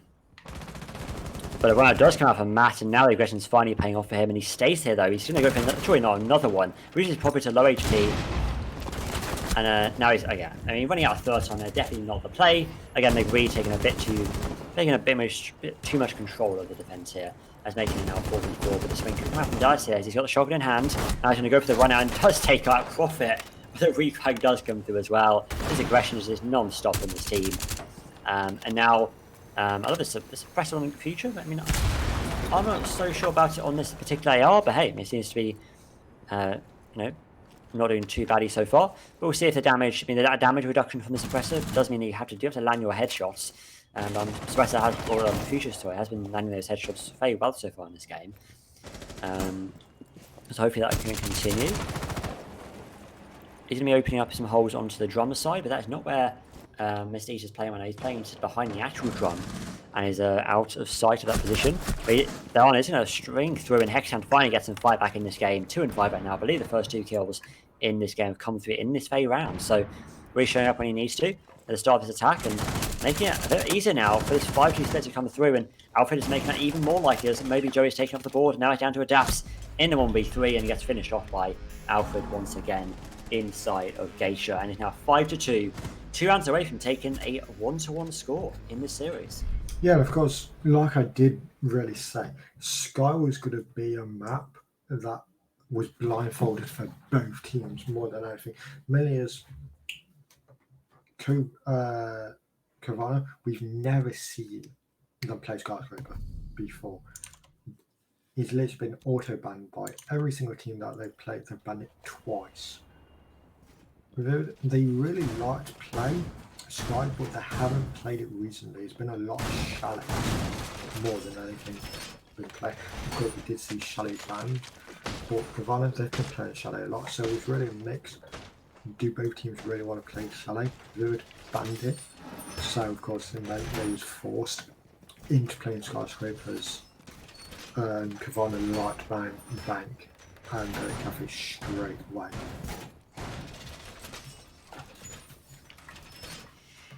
Absolutely. I think they go to Karaoke again, the side of the defense. I think the aggression, maybe if they weren't so aggressive, they could have made it a higher chance of taking that round, and perhaps maybe they would have been able to get those frags that they got without being refragged straight away. And then later in that round, when the attacker got those kind of execute kills, they weren't quite as impactful. And Adele's throwing a C4 from the balcony here, but this time it's going to be a little bit far. I'm not entirely sure what the point was behind that C4. He's going to barricade the window, hasn't ignited that C4 yet. But now he does when the attackers are miles away. So, not particularly successful C4 there. A little bit questionable. Maybe this time it's the time of the series where the attack or defense are more kind of experimenting more than anything. Yeah, of course. I feel like he just threw that C4 just to really show, yeah, we might be 5-2 down, but we still will play a bit aggressive more than anything. True, very, very true. Bit of a warning sign, if anything, there. From Dallas. The match is going to be now kind of alone and a bit of a stuck position here inside office. He's going to be peeking through the breach, but he's now going to drop down to safety. Avoid getting early picked off here in this particular round. Probably going to make his presence very far known, but so would Joey. He takes out Future. A very key fragger so far for the Katana. He's a top fragger, and he's the number one kind of person to go to right now for getting those frags that his team needs. But so is Prophet, the duo who is doing so well in this game so far for their teams. Basically, duo carrying at the moment. And probably doesn't get a frag onto Dallas. So C4 wasted as well as his life wasted there in this round. It's not a great round from him, but hopefully there'll be better to come from him in the future, because right now his team does need every man standing. Every man showing up as much as they can, because they are 5-2 behind. Could be 6-2 if they lose this next round. The Fighters will come out here and to take out the shield, despite the 2 ADSs being in place. But no, they haven't taken out that second ADS there. That means Adapt will, and his shield will remain another day. Now Matt is going to be inside drum once again, trying to find the right angle, but he's struggling to find the right position right now to standing. So you notice he's kind of hesitant to stand behind the drum. He's very much aware that a grenade could come his way very, very quickly. But that drum single default cam will definitely allow Master a little bit more flexibility. Yeah, of course, 46 seconds and still, wow. Now 43 right now. Just 30, like I said, 30 seconds in. They have got a lot of map control right now. Oh, that's going to be Alpha getting a frag back onto Miss Easter, as well as another frag from AB Joey. So it's a 3v2, not a hill position here for the defense, but definitely not one that is ideal, because they still have in that man disadvantage, and their positions are very much crammed in one place. They see that Joey's been forced all the way back onto Black Stairs, and adapted to play back at the bottom. So not a huge amount of flexibility in their movement here, but there's one kill from maybe Joey. The time is running low for the attack. Joey takes out one, takes out two, looking for the final planter here. As you know, he's planted down, what he does. Can he get the planter in time before the plant goes down? He can't get the plant down. Plant isn't going to go down though, but Adapt does get a reflag back. Couldn't deny it, but Adapt can deny the win. He gets that defuse off. A key round to get off the board and denies match point, and it keeps Vivid in the game. Yeah, I really like it how, of course, they swung it. They knew that Thinker was pushing it. They swung it. They got the kill. And to say if they didn't swing that and played a bit aggressive, it might have been match point right now. And well played by, of course, the side of it. Yeah, unfortunately, Katana, they did unfortunately play that execute quite slow. They wasn't really watching anything. Thinker pushed in when they really should have got the plant down, holding more things. But you're 5-3 up right now, so you're going to make silly mistakes more than anything. Okay, on to the 9th round, on to Expedition again. So Expedition so far has been historically quite a bad sight for Vivid in this game, but that was on the attack. So now on the defense could be a very different story. Eventually now some teams are just not so good in the attack and much better in the defense, or vice versa. It's definitely not over. The UTD can't count on that whatsoever. We're seeing a Frost being bought by Joey. It's a great pick for any map really these days. It's very much in the meta right now. And a map like Sky can be very, very good, especially the amount of windows you can jump in on this map. I think Frost is a great pick in general. You can walk at any site, in any kind of position, because the attackers are not really going to see it come. We saw Katana being used, and I believe in one of the last rounds of Villa. Actually, I think it might have been on this map, actually. In fact, from Katana. And it worked very, very well in their favour. So it's definitely not unheard of in the series and in general. In the scene. In this case, the first one you're making use of that shotgun very well as those Frostmaster to catch the attackers off guard, and I'm sure she probably will at some point. Yeah, and of course, Frost really making those holes below and then pushing back upstairs, but Alfred's just playing knock really. Got a count, shot and gone back out and really droning that Ayana now. Indeed, we are going to see the Nook as well from Alfred as well. So a bit of a kind of a copying of what we saw in Vivid. Let's see if they can be as successful. We didn't see a huge amount of success of the actual Nook ability being used by Matt, more just the gun skill of Matt working out in his favour. I'm not sure how Hexon is right now. There's a defender right above him. That's going to be Frost, I believe. There, yeah, it's going to be Frost or maybe Joey. Going to throw a nade from below, but it's a little bit too far forward again. And Joey's going to be safe and sound right now. Another grenade is going to come out though from the Ayana, but I'm actually going to throw it quite high enough to get Joey off the board. And now Joey's staying on the table. So it's definitely not going to be nadeable, sadly. And it's going to leave him in a bit of an uncomfortable position. Yeah, of course. To say that it is 1 minute 25, no threats really. And of course, we do like to see them opening that office, and it makes the attackers not really want to push it. We are seeing one with power right now, not really on the balconies. It's not reinforced a bit on the balcony right now, and it's slowing them down, just making a few holes more than anything. Oh, okay, it could be a bit of a run out here. I don't know. This is most wise, especially with the position of Vivid in right now, but he's going to go for another lesson. He's not going to work out, sadly. And Mr. Joey still, or maybe Joey, sorry, still fighting back. He gets one for his troubles, and Alfred does get that refight back onto Easter. So, key fight can take on the board right now for the defensive side, and Nade's going to nearly take out Joey off the board, reduce him to just low HP, but he's not out of the fight just yet. And he's now going to be stuck behind his statue inside of an Expedition. It's 4v4, and all the attackers are stuck right now, but Daps is certainly not. He's still full HP, fully ready to go, and gets that flag from behind the bomb onto Feature. But he's now being shot from below from the attack. So, yeah, full map control right now, fully taking control below as well. And now there's time to strike for Alfred right now, as he's going to make his way up the stairs, but that smoke cannon is going to put him in a little bit of a bad position. He's going to waste, we're going to throw two of his smoke cannons out. And Joey takes out one, Dallas takes out another. And Joey gets the final one, and maybe Joey's still doing so much work in this game with that. Frost takes out the last two attackers there. I might have to even last three in that last few seconds there, but maybe Joey doing so much work right now for his team. 12-6. He's basically replacing Easter's job from last game, and allows his team to get now the second round in a row on the defense, and it's 5-4. And of course, we have seen Matt play very aggressive for the past few rounds, really just running out, maybe getting a pick and knowing that there's two people still there and still running out and wasting his life more than anything. That round he played quite passive. They won more than anything because Matt's just playing passive, because we can't just say, yeah, Matt's won the round because there's 5 people on your team. It is a team-based game, but of course the castle slowed them down a lot, and they are going to be bringing again because they know it slows them down a lot.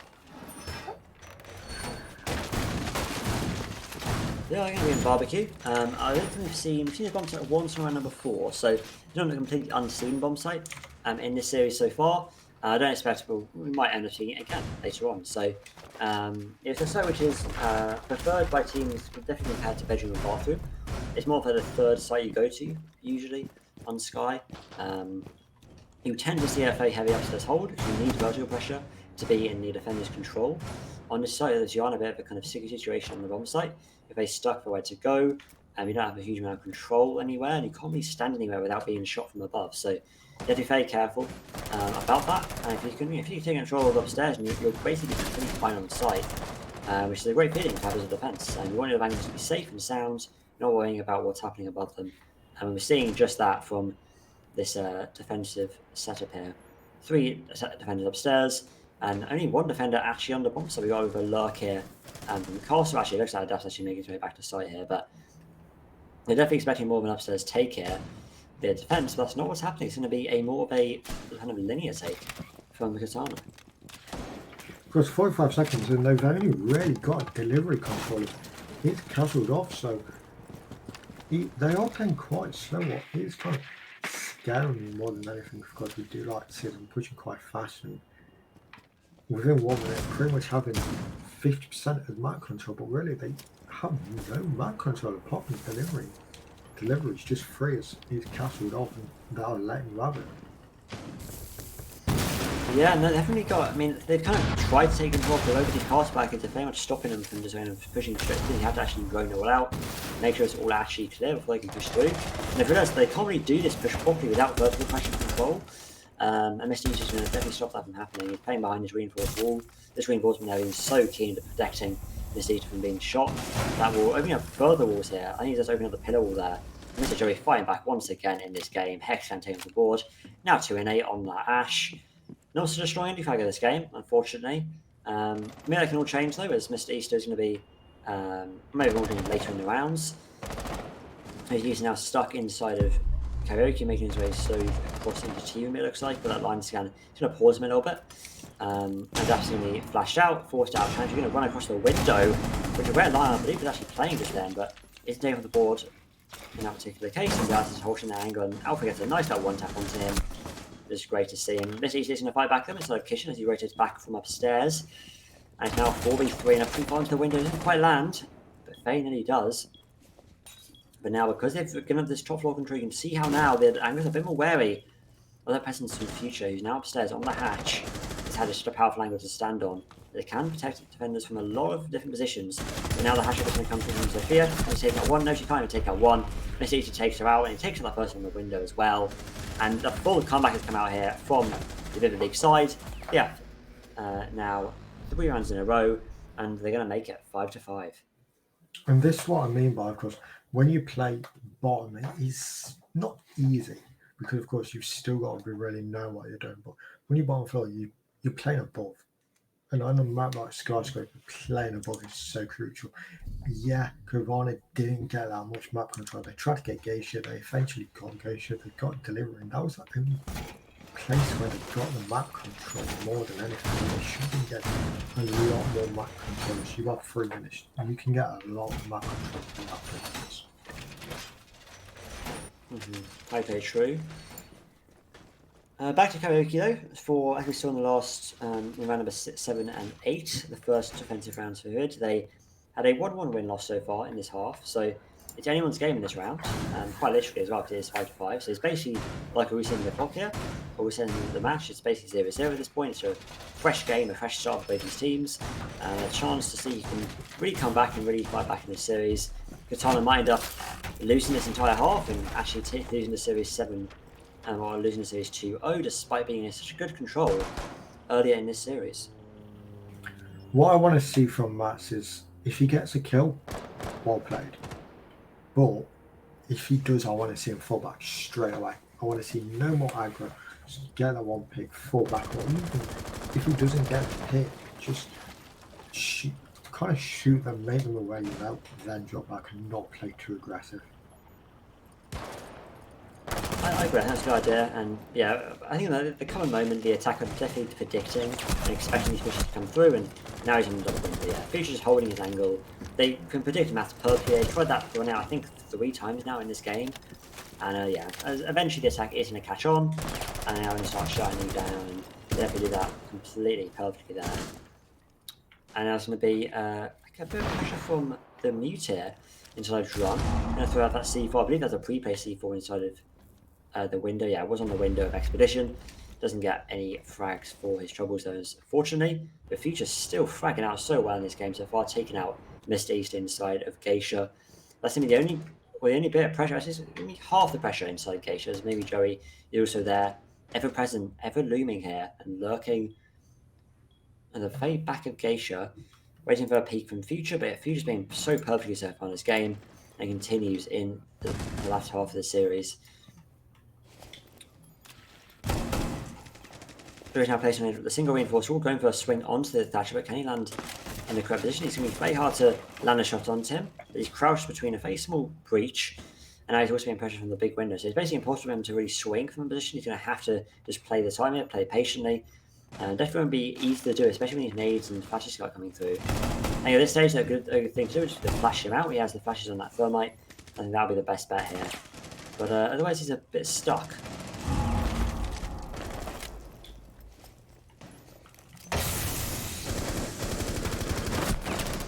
Oh, that's going to be Adapt again, the refrag back onto Hexcan.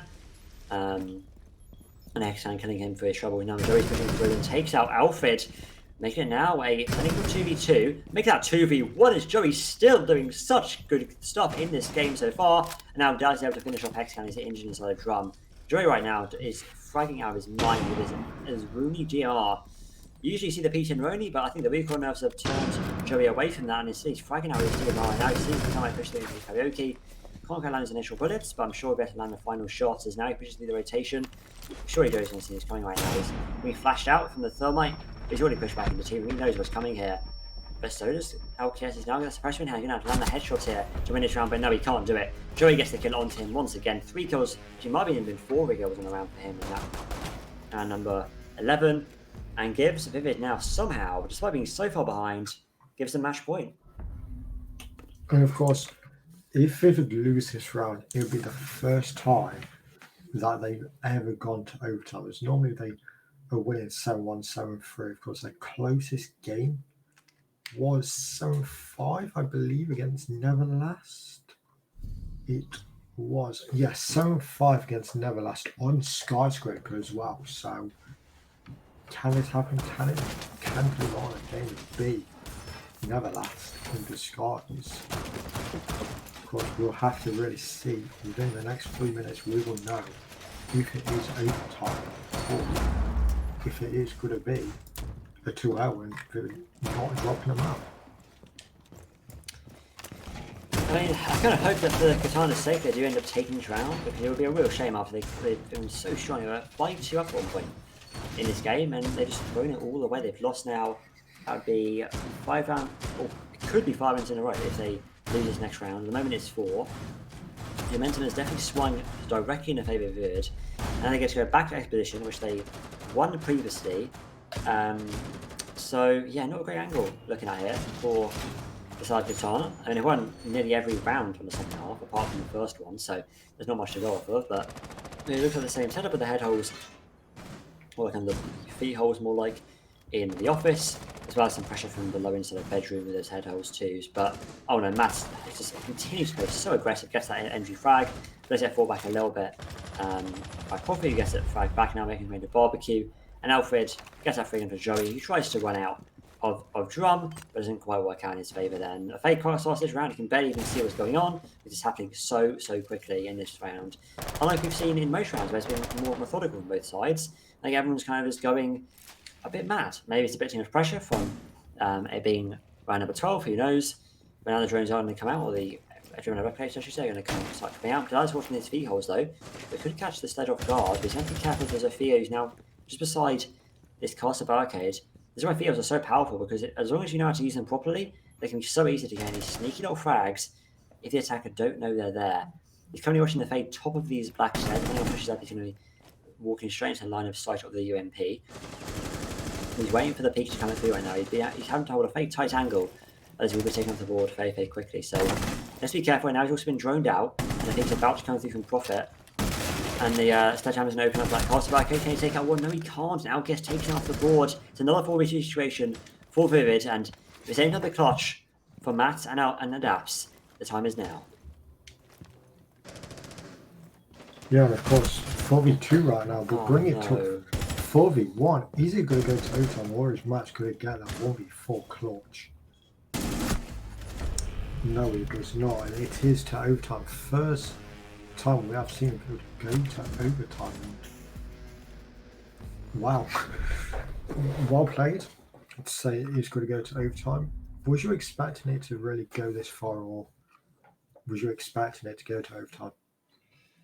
Not so. I was expecting it to be a face-swift victory for Katana, I'll be honest with you. I mean, it looked like they was in full control when it came to that very first half, but now it's completely falling apart as they go into the attack. But they managed to fix it up for that very last round. And now we see them go maybe go to karaoke, which they won. Actually, it was 1-1.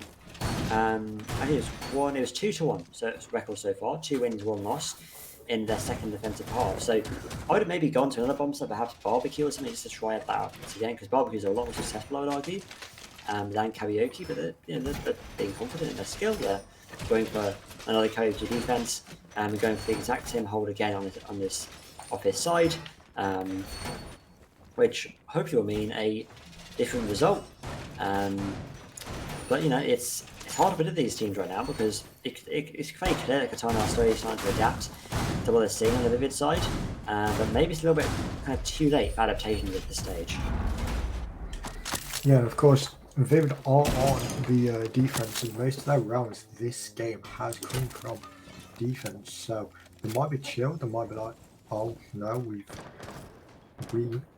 won a few of our defenses, but they're really going to know how we're playing. And of course, on your defense, there's only such amount that you can do within a league game in scrims, because you're practicing different things. But in league games, you want to be doing stuff that you know work.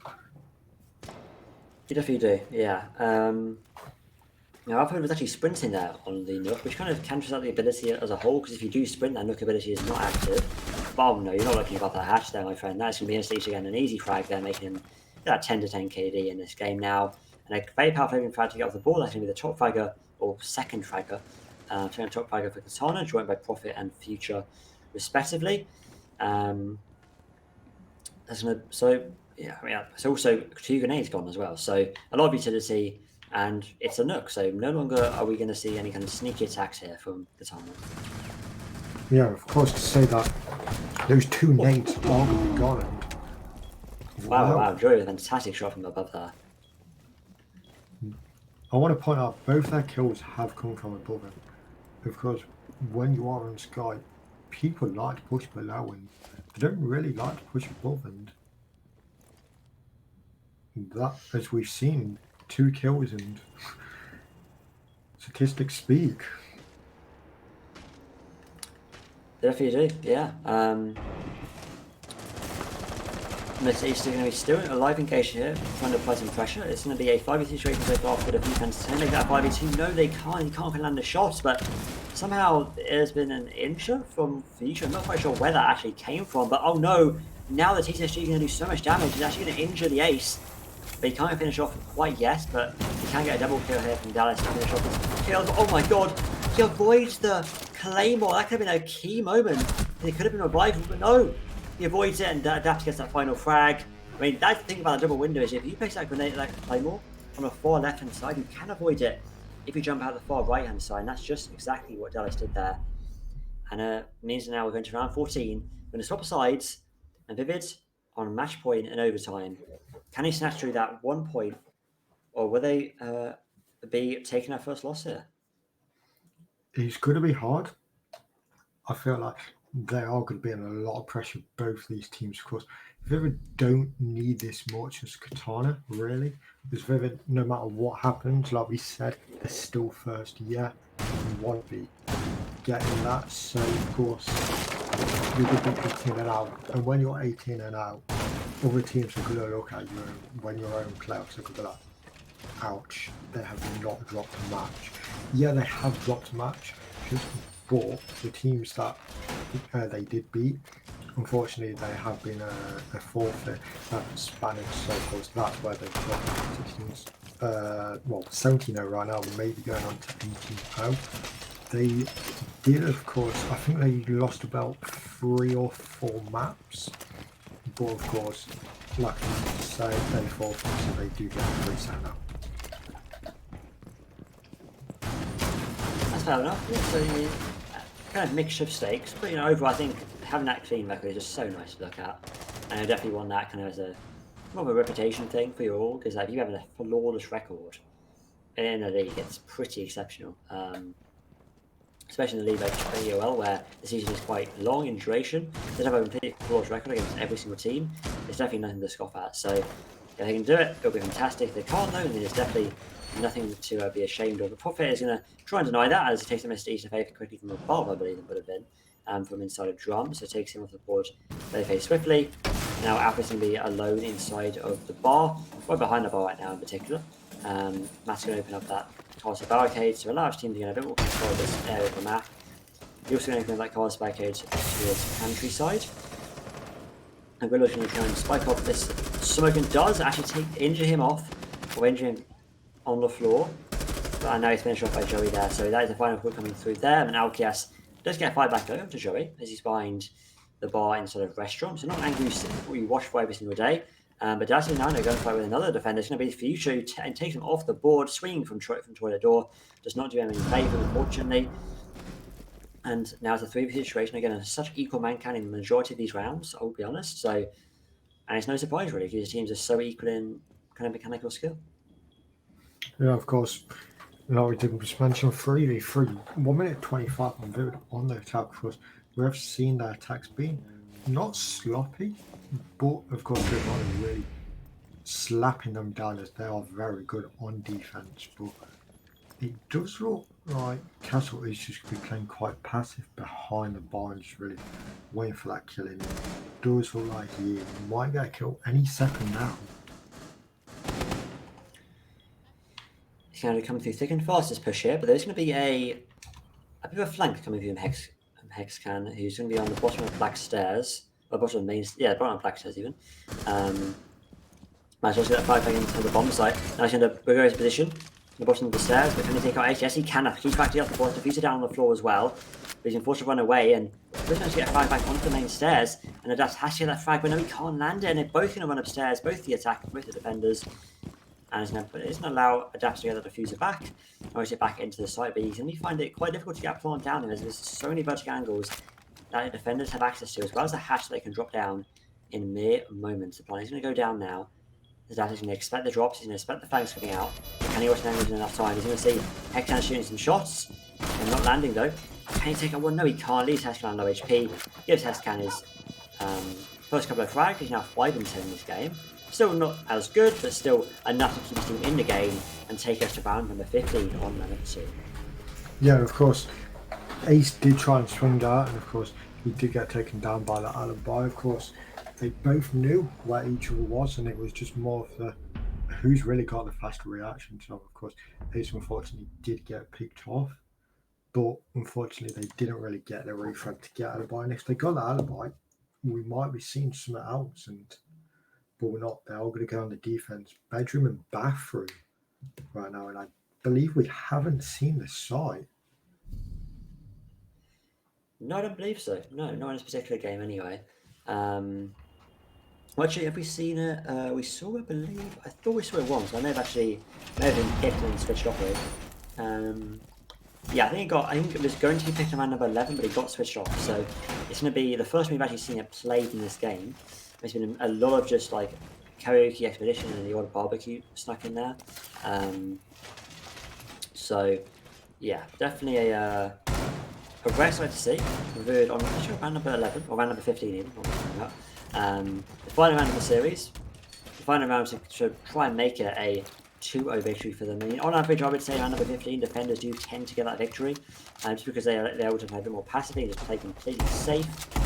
Not taking any risks. We have seen some attacker wins in the past as well. Let's see what they can make of it. It's going to be Matt's on all mine this time, rather than the leash we've seen him previously. We've only seen Joey on the Frost as well. Every time he's played Frost, he's always gotten at least 2 frags in a round, if not more at times. So he's always been a very positive impact on this Frost. But can that continue? 17-8 right now.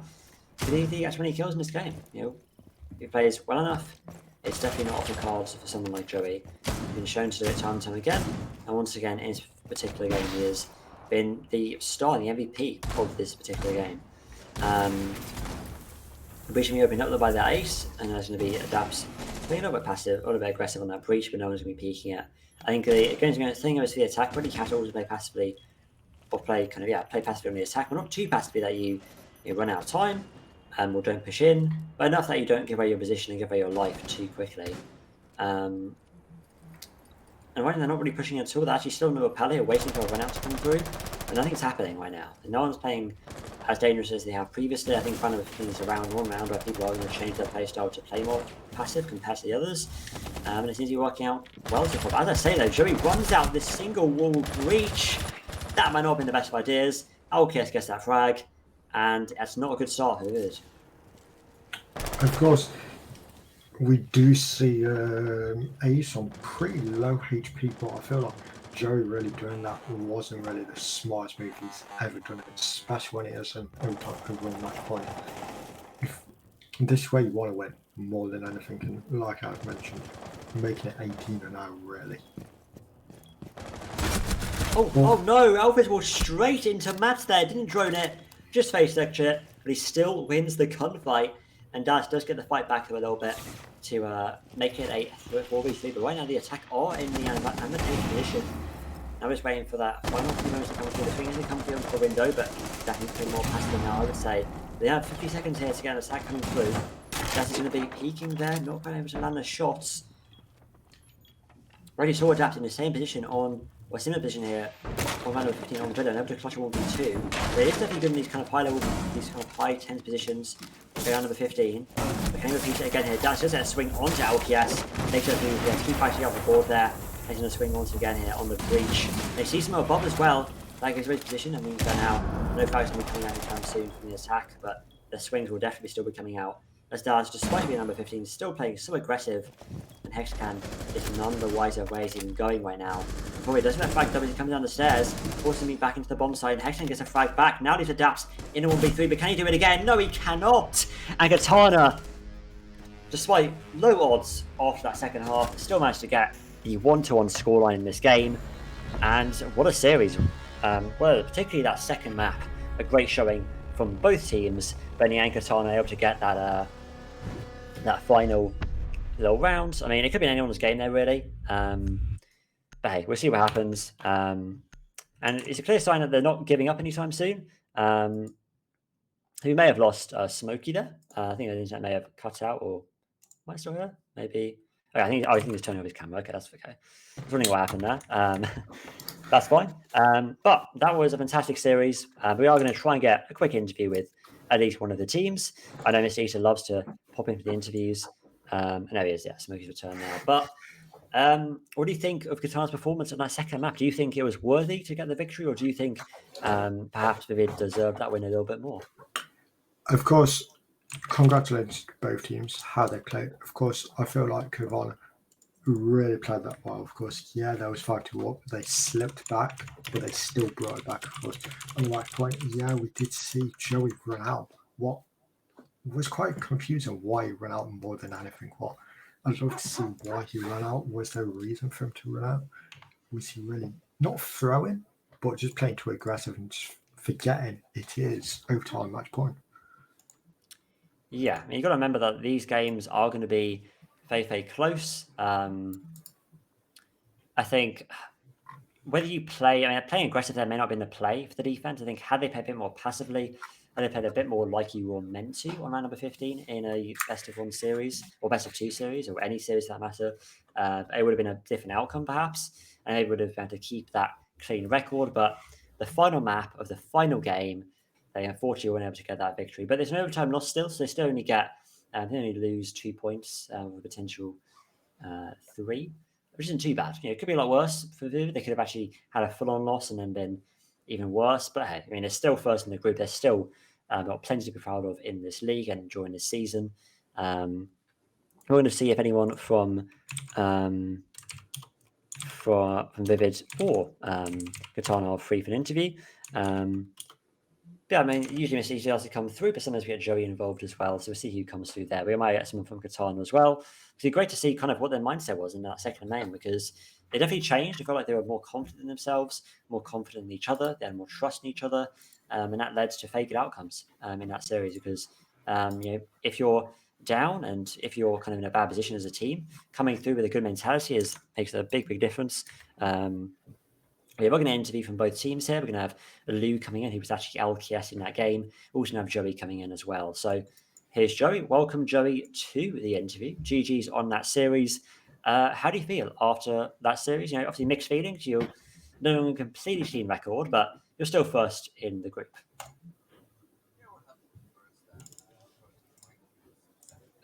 Very last one, we don't get first record, but we'll just take the criticism and take some stuff into the playoffs so we can work on. Absolutely, that's all the big thing that matters in these games, is that having that ability to kind of, I guess, take on the criticism and use it to the best of your ability. That's the important thing. Do you think that, despite being your map pick, do you think Katana were a lot stronger on Sky, or perhaps did you guys make mistakes that led to that eventual overtime loss? A lot of mistakes on our part, I think. I think we got a little bit over ourselves and didn't play the way we usually play. We tried being a little bit risky with the bans as well, and it didn't work in our favor either. Okay, fair enough. Yeah, I mean, you didn't ban. There was no knock ban this time though, so we did see some of that knock action from Mats. Do you think it was? Do you still think it's a free ban after that series? The knock ban? Yeah. Still a free ban. We don't the only reason we did pick it a couple of rounds was just to meme a little bit, because they didn't pick it, so we kind of just gonna try and do something against it. But it just, as I said, it worked in their favor more than ours. We didn't play well around the knock, and they got a couple of rounds on it. Yeah, and then they used a little bit having on flank watch, which is annoying, and it kind of fucked us over in the won the round. But knock isn't something we really need to win the rounds, and something we use very often anymore. That's fair enough. Yeah, I mean, it's a very situational operator, so you can't always make a good use of it in a particular round. So that's completely fair. In terms of Villa, did you feel like there was something that Katana were doing which made you able to win so many rounds in a row? We saw you have a 5-1 split on defense. Do you think there was anything that Katana were doing, and do you think if there's any feedback you would give Katana about their performance, especially in that first half? Would there be anything you would say? Not right now. I'd have to look at it myself. Yeah, a lot of times they tried rotating and adjusting their hold towards us, but I think a lot of times they did it too much. Maybe that's the feedback I'll give them. They just did too much, so they kind of gave some bases free when they shouldn't have. And we capitalized on that more in Villa than we did on Skyscraper. That's fair. Okay. I mean, that's still a good performance, and you guys are still now first in the group ending of the season. How confident are you going into the playoffs in a couple of weeks' time? I'm really comfortable, actually. Really, yeah, we're looking forward to it. I think it's gonna be a nice playoff, and yeah, not much to say. We just have to win the playoffs and show people what we're worth. That's fair enough. Yeah, as I expected nothing less from you guys. I'll be honest. I expected a fair, firm answer. Any questions from you, Smokey? Last round, you ran out with Frost. What was that all about more than anything? Don't know, just aggression. I think just wanted to do something. I saw him when I was about to jump out. I saw him go around the corner. I thought it'd be closer. Oh well. Sometimes you go for something and it's too risky and it doesn't work out. Sometimes it does. Yeah, fair enough. Yeah, I mean, you guys played aggressive, and sometimes it worked, sometimes it didn't. I guess it's all about, do you land your shots? Are you confident in the moment? Hopefully that will be kind of something that you fix. I mean, even on round number 15, you guys are still playing super aggressive. But hey, I mean, something to learn from, and something you can take on board going into those playoffs in a couple of weeks' time. But apart from that, though, Joey, thank you for coming along. Good luck in the rest of your games in the playoffs, and congratulations on a nearly flawless group stage. Thank you. No worries. Yeah, we're going to get a player from Katana now. We're going to get Lou, who was LKS. He didn't have his full name. I think he had a name change before the series began. But here is Lou. Hello, Lou. Welcome to the interview. GG's on that game. How do you feel after that kind of mixed series for you guys? Yeah, hi. I think Villa obviously wasn't the way we wanted to go. Probably wasn't really prepared as much. Obviously, when we went to the skyscraper, we sort of knew kind of they like obviously the direct takes from below. They're quite good with the nades, and we just sort of adapted a bit better on skyscraper. Granted, like well, some of us individually, like we had one crash during the game on Sky. Not sure if we actually won that round, but one of our players crashed, and then we're actually trialing one guy as well on our team. So like today, we weren't probably expecting to, you know, didn't have too much high expectations, but we just went in there, played our game in Sky, and I think we just adapted a lot better. But yeah, I think That's fair. happy with how we played on Sky anyway. So yeah. That's good. Yeah, I mean, we saw a one thing I have to mention is the notorious knock ban because we mentioned it just now to Vivid, and you banned it on Villa, but then not on Sky. Do you think knock is not as big of a threat on Sky, or did you just realize that maybe knock isn't that useful as a ban? I think Villa is a lot more favoured with the knock pick because you've obviously got base, you've got three floors technically.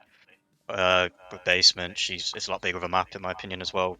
Like for me, knock's really powerful on maps like Theme and Villa, just because you can sneak your way around.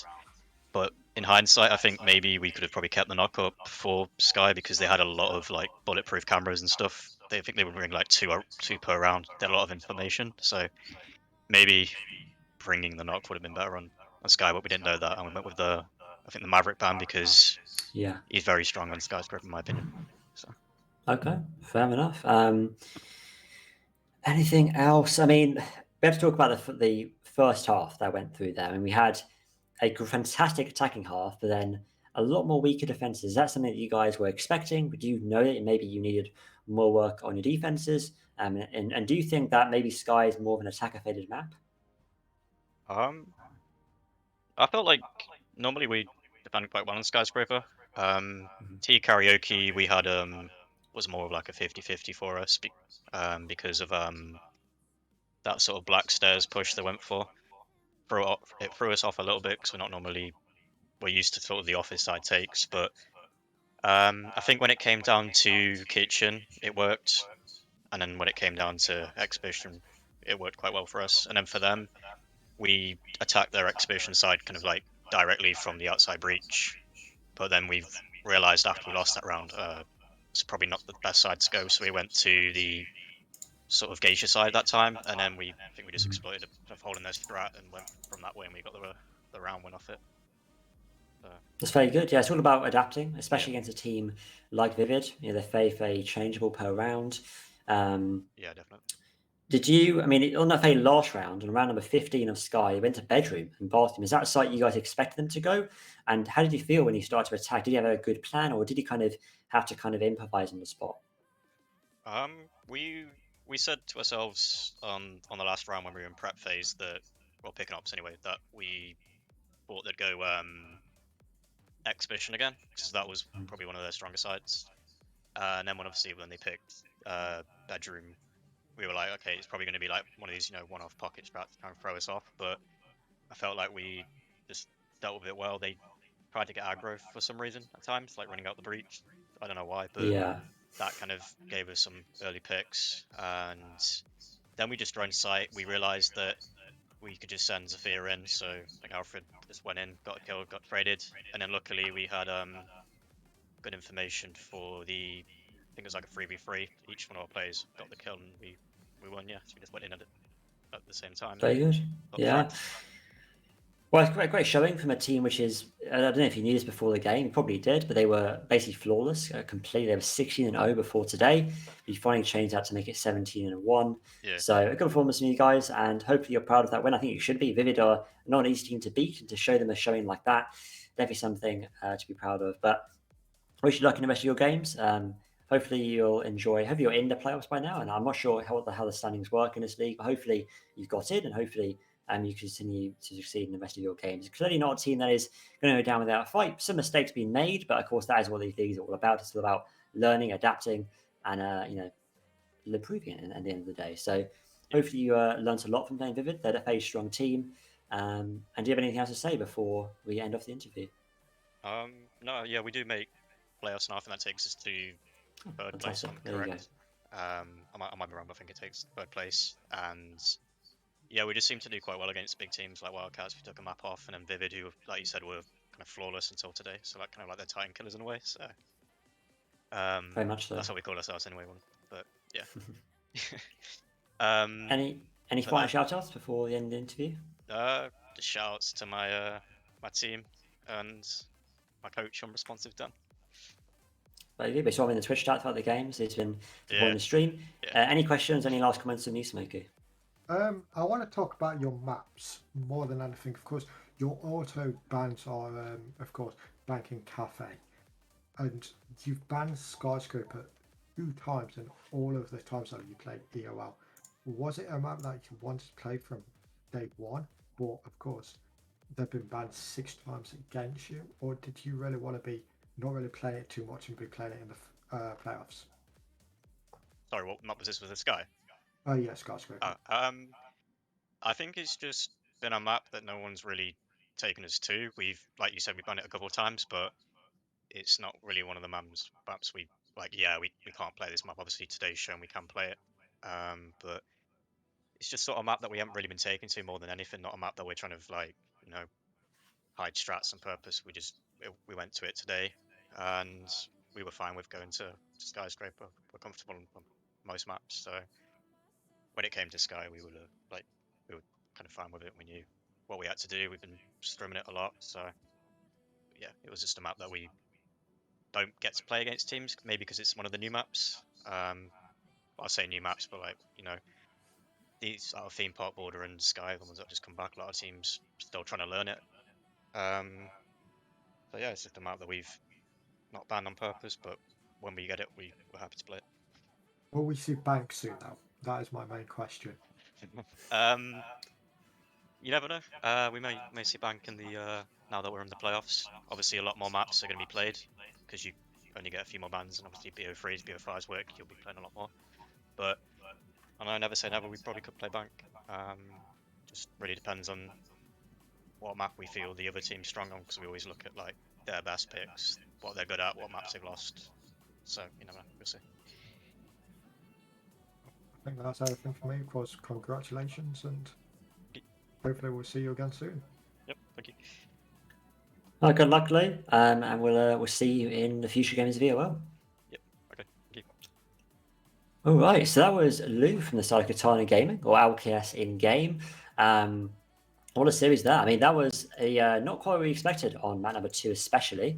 So didn't expect that to be such a tight map 2, especially not a loss of it. I mean, it's kind of a shame to see them unfortunately throw away that flawless record, but still, I mean, 17-1. I mean, you can't get much better than that. I'm not sure many teams would ever be able to get a flawless record in a very long league, especially when you have to play 9 play days. It's almost impossible, I would say. Clearly not completely impossible, because it was very, very close there from Vivid, but I mean, you can't win them all. I'm sure they'll be doing very, very well and feeling very, very confident going into that playoff stage in the coming weeks. Any final comments from you, Smoke, before we end off the broadcast? Of course, playoffs now. It's going to be fun to see really how it goes ahead, especially, of course, how the minor teams, of course, 4 top minor teams go into the playoffs, and the top 8 teams from major go in as well. So that's every single team, because 2 teams did forfeit in majors. So every team in major is going to go in. 4 teams from minor. It's going to be good. It definitely is. We're going to be trying to stream as many games as we can for you guys in that playoff stage. So you keep an eye on our Discord server and our Twitter, as well as this Twitch channel, for any updates that may come through. But apart from that, this has been me and Smokey casting for you guys tonight. Hopefully you enjoyed the games as much as we have. We're going to start with the playoffs hopefully in a couple of weeks. I'm not entirely sure. The precise day of the playoffs will be announced on our Discord server, so do keep an eye on updates there. But apart from that, I hope you have a fantastic evening, morning, afternoon, wherever you are around the world, and goodbye. Goodbye.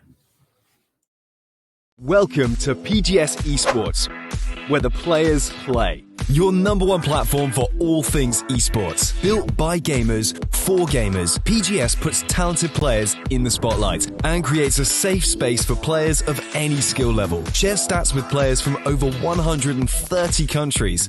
Compete against your peers in our leagues and tournaments, and even learn from the pros. All in one easy-to-use mobile app. Find us on Facebook, Discord, or visit our website, pgsesports.com, to stay updated on new features, upcoming events, and more from the world of gaming. Join our growing global community and download the PGS Esports app today.